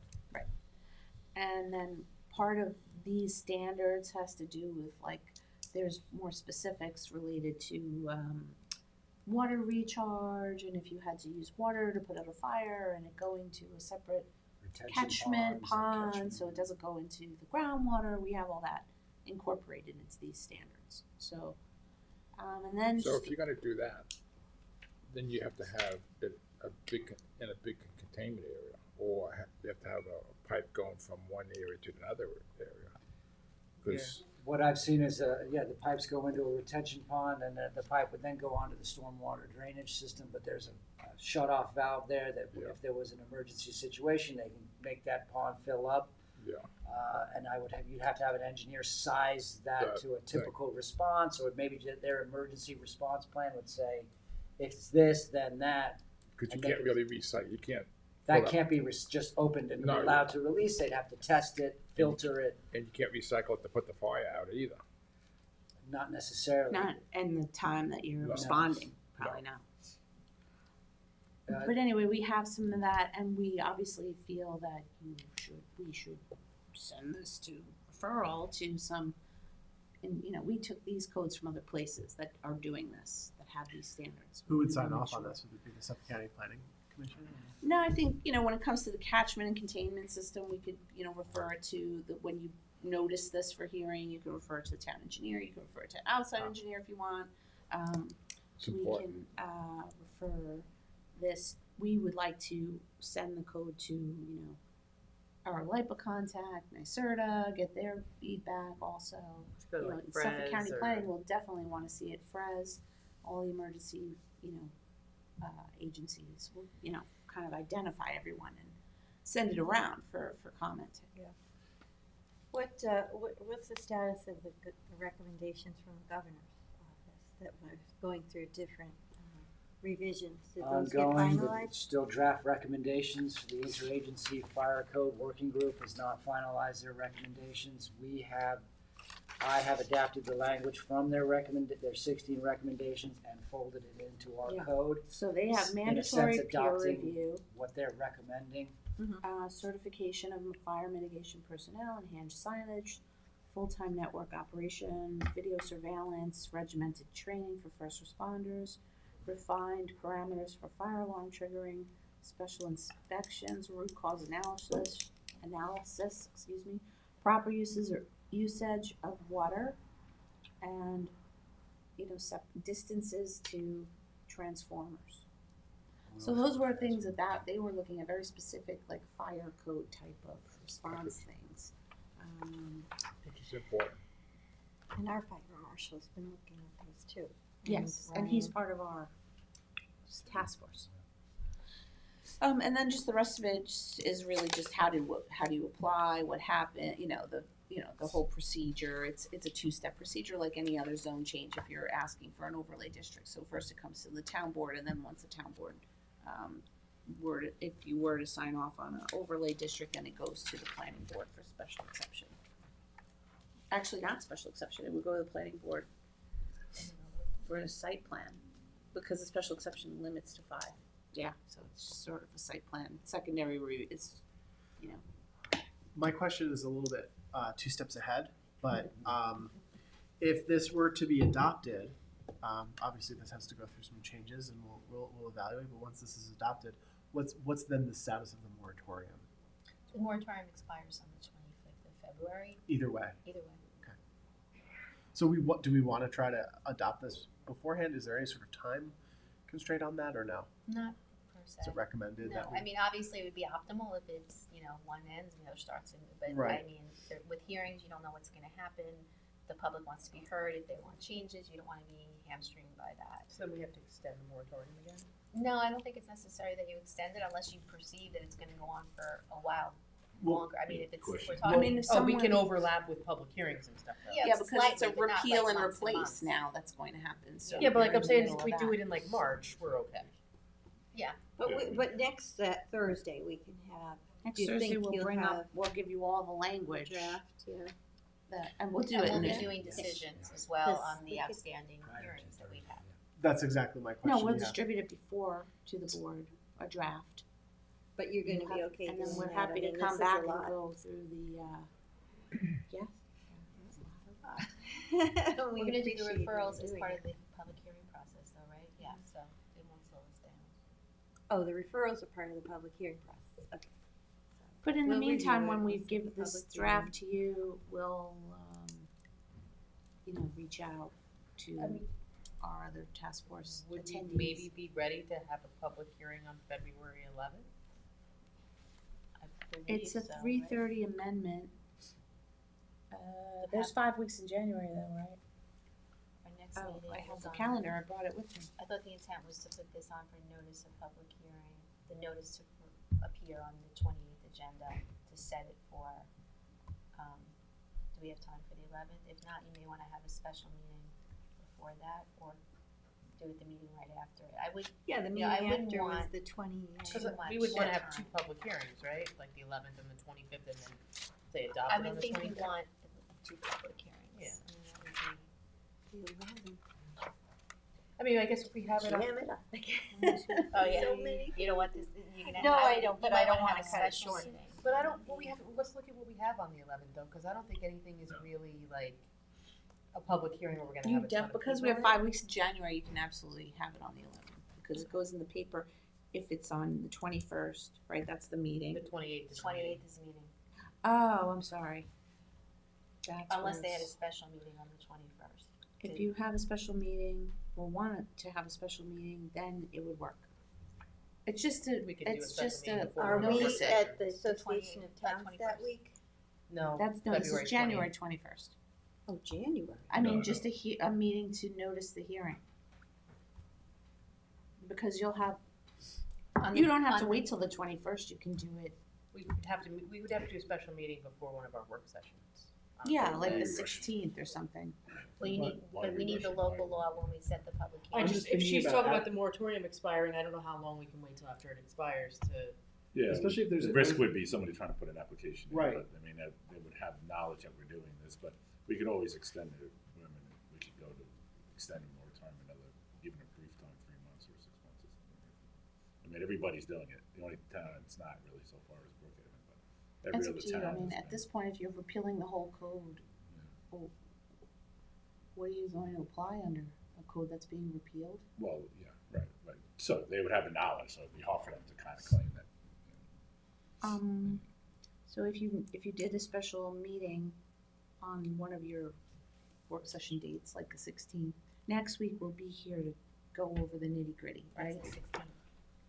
Oh, next week is, okay. I'm a week behind, I'm sorry. So you have to do it 23rd? on the 23rd. All right. Next week go over. Put it on the 23rd, and then it's goes in the paper on Monday, and it's still 10 days. 1, 2, 3, 4, And you just be passing a resolution that day 5, 6, 7, 8, 9. Yeah. to set it. You're not, Town board you're not meeting was the taking testimony, 25th. you're not, Exactly. Yeah, but we're just a saying special have like a meeting special just meeting to before pass a the work resolution. session. Which I Just think set is the public easy hearing. enough Pass to the do. notice. If you did that on the 23rd. That's just the resolution Thursday. scheduling the Yeah, public hearing that's it. for the 25th. For the 11th. For the 11th. Then you have 2 dates in February before the moratorium expires. You have 2 hearings. You can't do it on the No, 28th 23rd. because there's not enough time for that publication to take place. 28th. February 25th. Next week go over.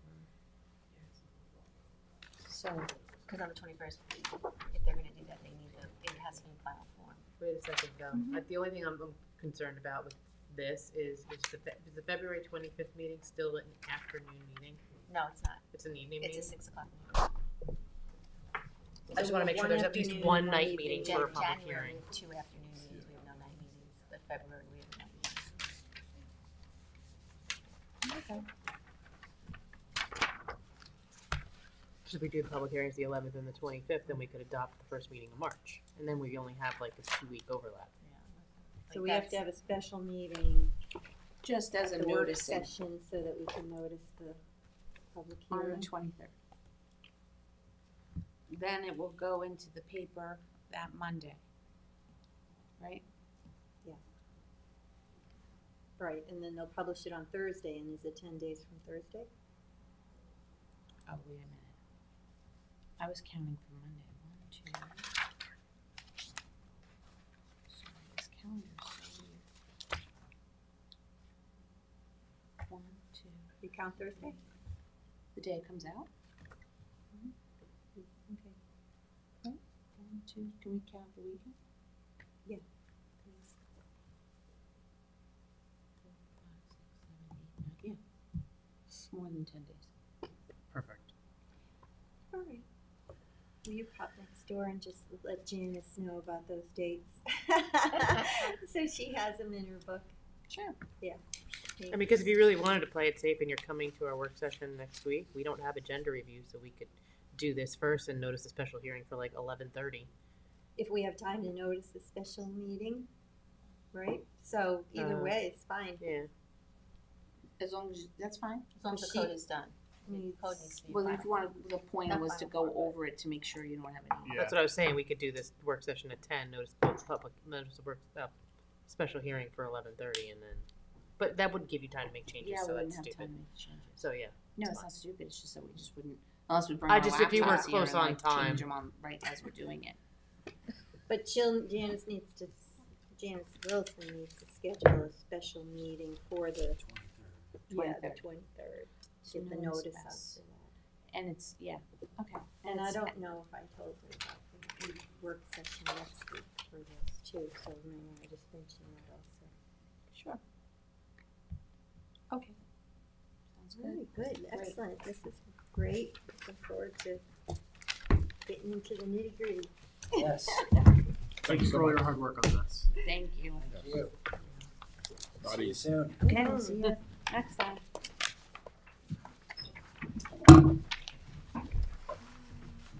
Okay, and next on the agenda is increased fines for violations of stop work orders. And we have Ryan Murphy, Code Compliance and Emergency Management Administrator, and Sean Cambridge, Assistant Town Attorney. Is this Happy New Year. Is these all the same? Take one and pass it down. Thank you. Yeah, it's a one-page draft. Happy New Year. Happy New Year to you too. So many. Yes. So, want me to kick off? Sure. I think I might have more than one copy here. I think I have You do. 20. This is really the genesis of this conversation or this request to try and change the code to increase the minimum fines. That's really my best summary of what we're asking to do here, is to increase the minimum fines for violations of stop work order. The genesis of the conversation actually really kind of comes out of some dialogue recently towards the tail end of last year with some of the civic association groups in both Bridgehampton and Hampton Bays. In some of those conversations, this was a kind of a topic of concern for them, or a topic of interest, that they wanted to see.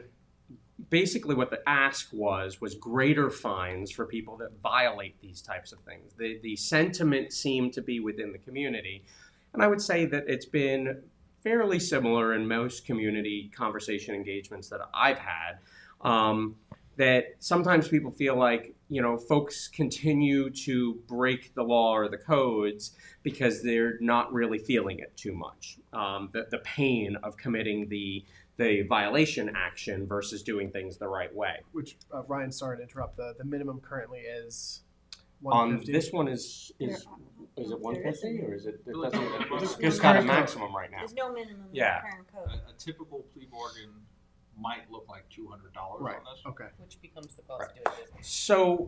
So what most people ask for is for an increase in the fines. What they fail to understand when they make that ask is very technical legal. It's perfectly within reason that people wouldn't understand it, that we really can't raise the maximum values because, and Sean can chime in on that at any point, it triggers basically the equivalent of a felony, which then makes it something that our staff really can't issue that charge anymore. And then in terms of prosecution, it kicks it over to, I think, the DA's office and things like that, or whatever. Have that level of jurisdiction. Yeah, so it's beyond what we can do. But what we can do is raise the bottom end so that the minimum isn't $0 or $100 or $200. We can say that range, you can't change that $1,000 upper range. But what you can do is say we're going to make the bottom range $500. So that the minimum penalty you're going to experience, if you want to, and what we're talking about with this code in particular is you've done something wrong. You've probably done something fairly egregiously wrong in that you were issued a stop work order, right? Not just a violation notice. You were told you need to stop work immediately and go in and get the proper permits and stuff like that. And so these are people, what we're talking about here are people that then say, I don't care about your stop work order. I'm going to keep doing it anyway. Well, part of this is the culture of stop work orders. So, we recently reformed the code so we have all of our enforcement staff able to issue stop work orders. But with that, we really want that to be the last line in the sand for the town. So we've encouraged our enforcement officers not to issue these on things like, someone's working on a deck or redecking or residing. We want to save these for things that are life safety issues. Someone is going to get hurt. Someone is disconnecting a utility without a permit. Someone is, making a structure unstable. Things like that. So we want to first, kind of note for the public that we're focusing on what a stop work order is going to be used for. This is something that is dangerous. So with that in mind, the intention here was to set a minimum. Because a sentence is always something a judge imposes. So what people in the general population don't understand is we don't fine people. It's not coming from the town. It's We bring specific- charges, we file accusatory instruments, and we go to court. And then we have a trial or a bench trial in front of a judge, depending on what level of charge there is. And the judge or a jury makes a finding of guilt, and then the judge imposes a sentence. So, we have separation of government. We have, executive branch, legislative branch, judiciary. We don't really want to reach too much into the judiciary role. But if there's a minimum, the judge couldn't go below the minimum? Correct. So I this have is a kind of question. guiding the judges into where the town would like them to be. So, say if Ryan got a stop work order. I would never. I know. If somebody told me to stop, I would stop. Stop. And he does not stop. And so you go there and issue him another one. So Just to clarify that, we don't issue another stop work order. Right, we What issue you a issue summons. is a violation. You issue a ticket for violating the stop work order. It's not, you don't get another stop work order. Once you're told to stop, that's it. If you then violate after that, that's a charge. And it's summons. enforceable daily. Okay. And the daily enforcement, does that add the charge? So on matters where we're We in civil should- Supreme we should Court, have a the minimum judge for can that, assess too. damages by day count. When we're in justice court, which is the first court we enter, we can't just tack on charges. We need an enforcement officer to witness what's going on, Right.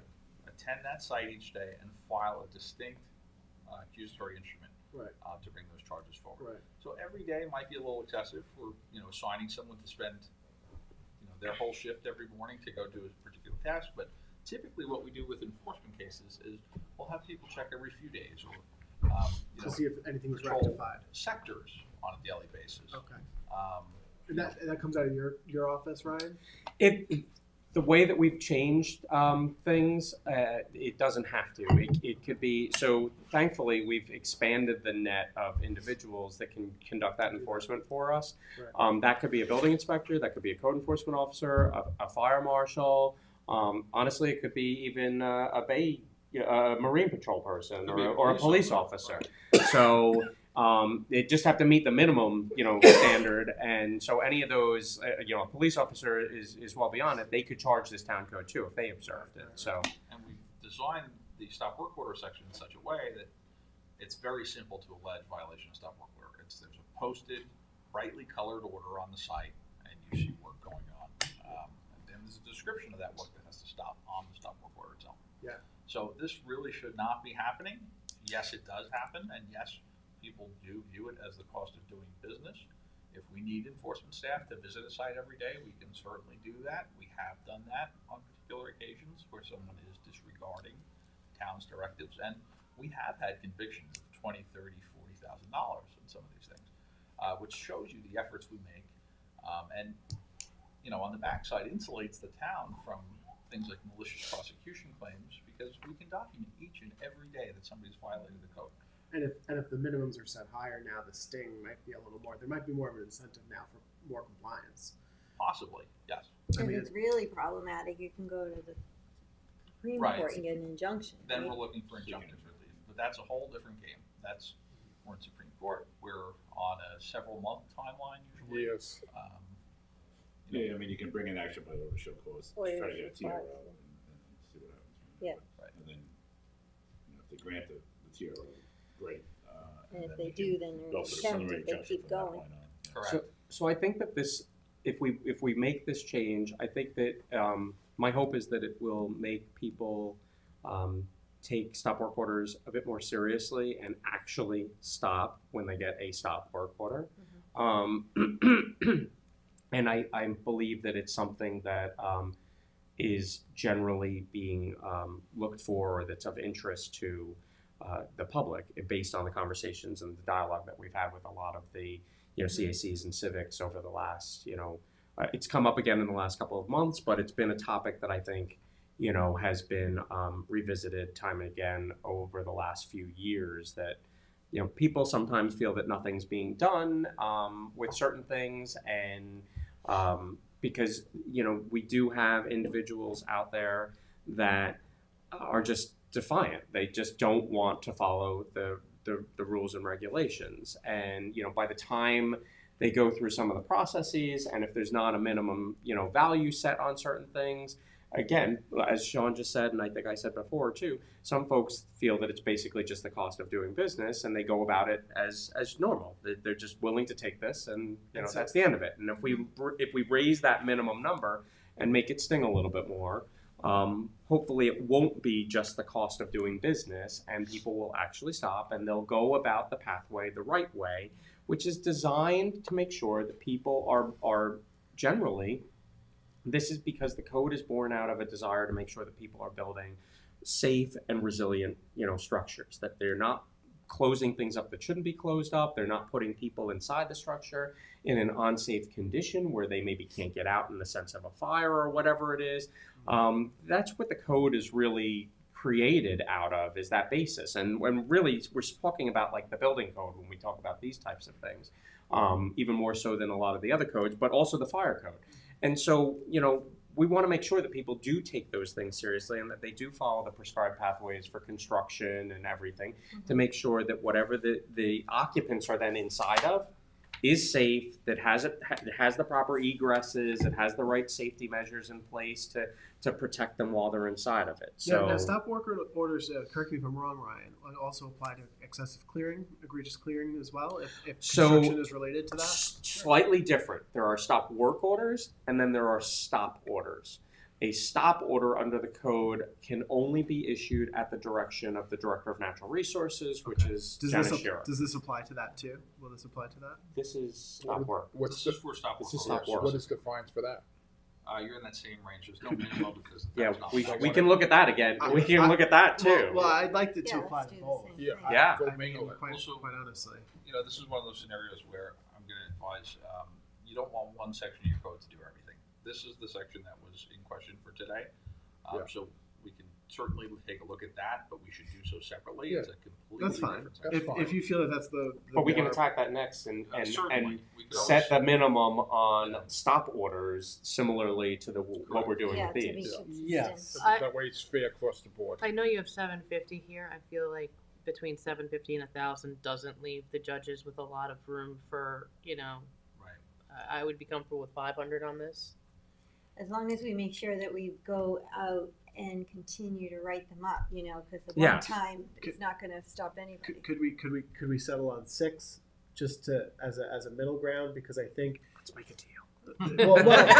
I mean, Price is Right. I'm just trying to leave judges with a little bit of leeway here, and I feel like a $250 window there doesn't leave the judges much. That's enough. They have enough room. I'm fine with 750, because if the guy's gonna proceed, he knows what it's gonna cost him. I mean, you want to disincentivize. 750. What do you think the judge will think about that? Is there an issue with that? Frankly, if they don't like it, they're going to do what they want anyways. So then you're saying they can go below the 750 still, even if we set that as the minimum? You'll see on felonies in county court, they'll impose sentences that are not within the sentencing guidelines, and unless they can't necessarily go above, but they can go lower. Right, unless that defendant's going to appeal their own sentence. So is us doing this really even doing anything? You have a judge that routinely won't charge more than $200? You're indicating what you'd like.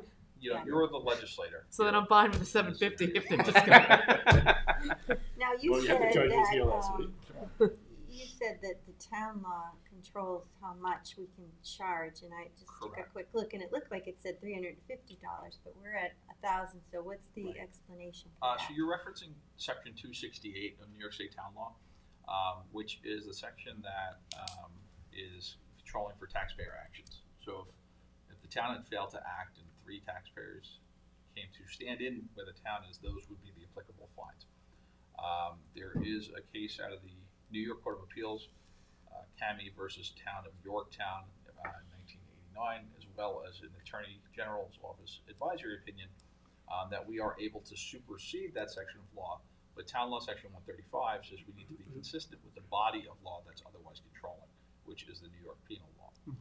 So we want to fall within the thresholds of violations and misdemeanors, specifically unclassified misdemeanors. That's how you get to the 1,000? Correct. Okay. But you can't go over 1,000. We cannot. No, we don't want to. Now, Sean. Don't say we don't want to. We'd love to, but we can't get there.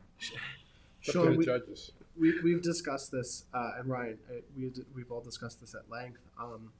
And one of the questions has been brought up if we can consider not accepting new applications of any kind from offenders with unpaid fines. But we can't do that, right? Is that something we looked at? No, so, you know, say you have an application for a C of O and you're lacking a building permit, of course you're not going to get a C of O. Right. That's the prerequisite to get a C of O. Right. But say you own a property on, you know, any street in the town that you'd like, and own a separate property somewhere else. We cannot hold up your permit because On we're one in court permit with because you. of the other one. Right. So if it And is not what's material, the basis for that again? so if it's not materially related to that underlying charge, we don't have a basis to hold that up. All decisions of the town are subject to Article 78, and if a decision is found by a court to be arbitrary and capricious, it can be Right. overturned. That's the rest, the arbitrary and capricious. Right. So we don't want to hold up any type of application Potential. because of something that is not materially Okay. related to that. Understood. And then the other only question I had was on the blight mitigation surcharge, the $100. Yep. Even if it's a $20,000 fine for violating for X amount of days, it's still just $100. But each one of those charges could have a surcharge on it, right? Correct. Right, so each day that Each we day charge. is also a $100 correct, surcharge. it could be, yes. That's Yep. up to the So judge, okay. it could be $750 plus $100. Correct. Right. The surcharges are supposed to be a nominal amount, so we set those at $100, and I we've been just, upheld on to those. me, it doesn't seem applicable if it's Right, so if it's $20,000 20, fine. it could be 20 days. 2,000 as Okay. a surcharge, Okay. really. Right. You know, That's if fine. you said it was 20 days and each day was $1,000, with the surcharge on there, it could be a $2,000 surcharge plus a $20,000 fine. Does the judge decide that, or? Judges decide all sentences. No, I mean Lawyers- on the surcharge. Yes, so lawyers It's part of it. negotiate the sentences, judges ultimately decide them. So what you'll often see is, you know, on some of the more serious cases, we'll be working out $900 fines per charge with the $100 surcharge, so the judge doesn't have to do math on the bench. So it comes out to nice even amounts. And for the plea bargains, it works out well because everyone is very clear and understanding of what exactly happened. So Get your calculator so you can show it. So you can show the judge. that's why we try to keep these nice even numbers like that. And I will tell you, having the blight mitigation surcharge on there, we did a huge cleanup over by Marta's Deli in Flanders about a year ago, which we were able to wholly fund through the blight mitigation fund that's largely, you know, sourced Funded through by these stock surcharges. It's also So for the, it enforcement is fee. helpful, you know, having that fund there and having the surcharges. We were able to, you know, that would have been a cost that would have had to fall into like general fund and taxpayers doing it, as opposed to being able to tap into the blight mitigation fund to be able to do that. Should So it it's say helpful. per day on the blight mitigation? It per charge. Per It could- charge. yeah. So it's per conviction. So if there's 20 charges written for 20 days of violating the stop work order, you could have $100 per charge of blight mitigation added onto that. We shouldn't say per charge, it's assumed. It doesn't say per Rendered day. the conviction. Is, What? The language rendered the conviction. So each is a distinct conviction. So we want to leave that because it Oh, so every denotes- summons that we serve Yes. Right. would be a separate conviction. And what's an example of, I know it already says per day on the $1,000, you've added per offense. What's an example of an offense that's not a new day? per day per work? offense. So an officer, you know, goes to that site at 10 a.m. and tells them stop, posts a stop work order, and then at 4 o'clock in that same afternoon they're working again. That's a new offense. Should it say or per occurrence? I mean, or per offense? Like if it's per day, per offense, Well, that here- made me feel like it's But they can write 'em several for other stuff offenses that same in day. Right, one it could be a day. separate offense within one day. The town law does restrict us to per day. So per offense, you might be working on different structures on one site. Right. You might be doing different things. Different parts of the Different property. activities. Right. Okay. Offensive So activities. that's why we worded it that way. And then And that's that, pretty often, actually. You know, you'll have somebody pouring a pool and someone doing an interior renovation at the same time, things like that. and even though they're both, because there's a stop work order, Right. they're separate Separate occurrences, you're offenses. saying, so. We've also directed. Separate contractors too, right? Violating that stop work order. Potentially, yeah. Absolutely. We've directed them whenever they're issuing a stop work order to also issue a charge, because if it's a life safety issue, one of our town code sections addresses it. So there should be an underlying charge that specifies what that offense is, as well as the charge for the stop work order. Just this last section, do we, civil penalties, is that something that we need to put in, or are those always available to us? Yes, we need that in there because of section 268 of the town law. So if it's a taxpayer standing in for us, they are not the town. They are an administrative entity standing in. So what would be the next step, Sean? Would there a public hearing? We'd have to set a Next public would be a hearing. public hearing. Yeah, could we if Not on March 11th. Not The on February. 11th. if the board is so inclined, could we just put 2 public hearings on to have the stop order reflected this similarly? Since Sure. As long as you don't want to go to workshop on the other one as well, we could just make the other one match what this is. Well, that's why I think just and consistency would be just fine. put them back both on at the same time. I mean, I know, but you were saying they're so distinct. Is there a reason you'd want to, are there other things in the stop order one that you'd Code. want to look at? In the code itself. Yeah. Not particularly. We did Check with Janice. take a look at that when we had gone through the stop work Yeah. order code itself. Really, the most complicated question is what number the board is comfortable with. You know, as a whole. 750 seems we have agreement here. Yeah. So I mean, I think So we'll just update since- the other one the Yep. same way. Yeah. if you can, and then we'll introduce it to for the public hearing. Yeah, and if you Yeah, so find again, that I'll there's say something 751. else, though, you want to delay it for whatever reason to talk to us about something, that's fine, but if there's nothing else. We Get could 'em both probably done. even open them Yeah. both at the same time and present That's- this, you know, yeah. the issue. Yeah. Pretty cut and dry. It's- Yeah, Yeah, it's It's very very cut cut and dry. Excellent. Thank you Alright. very much, gentlemen. Thank you. Thank you. Thank you. Not for 311. No.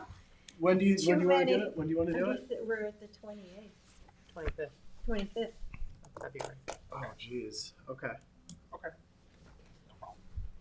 This shouldn't take too much time. Yeah, this will be quick. This seems like there's general public consensus Consensus in on it. support of the Yeah. concept. I don't think anybody's I don't coming out think you're for really this. going to have Not gonna much get any opposition Oh, on this. Just people who I think this is Like, something it's- that everybody we just, really we just might desires. want to, like, Yeah. you know, for Maybe- Sean's sake, put this public hearing before, say, the best code, so that Sean can go home. Yeah. Well, I thank you for that. He's got very young Yeah, children that's at gonna go home. on for a while. Maybe he doesn't want to go home. I just always feel bad when there's like a really controversial thing and then there's something simple behind it and they got. Thank you. Although I don't even think the best code's gonna be that much. That brings us to the supervisor town council liaison update. Bill, do you have anything you'd like to share with us? Not at this moment. Nor do I. Michael?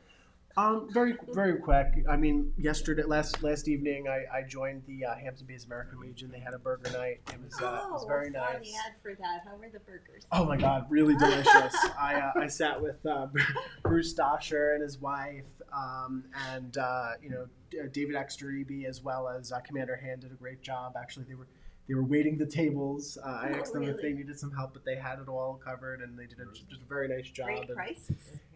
And they had the Bays American Legion, and there was $18 for a burger and fries and a drink. It was really wonderful, and Seal was playing. Well, Seal, they had music playing, but Seal was on one of the songs. It was really, it was a vibe.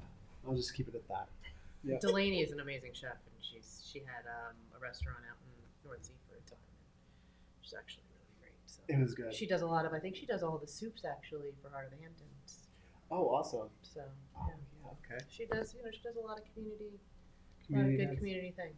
Wednesday, is that the day they have the band that rehearses there? So do they play? I think so. Yeah. They've There been wasn't doing there the wasn't no live live music. When I say Seal was playing, he It wasn't wasn't playing actually music. Seal. It wasn't Seal. It was there was a radio that was playing Seal. various songs, and Seal was on it. Just I felt like mentioning that. Big Seal fan. Thank you. Yeah. Cindy? No, it was nice to have a little bit of a break and spend time with my kids and my family, and you know. You had a big crowd at your house from the pictures. It's actually at my aunt and uncle's house in actually Dan's aunt and uncle's house. They host us for Christmas every year because they have the big house. And it was big extended family this year. Lots of cousins, and it's nice to see them all with little ones now. And it's kind of changing of the guard. So it's actually really nice. So We'll start having the grandchildren and bringing them over. it's nice to be able to just hold them for a minute. All right, well, if that's it, then I will move for us to go into executive session for acquisitions, litigation, personnel, and then close. Second. All in favor? Aye. Aye.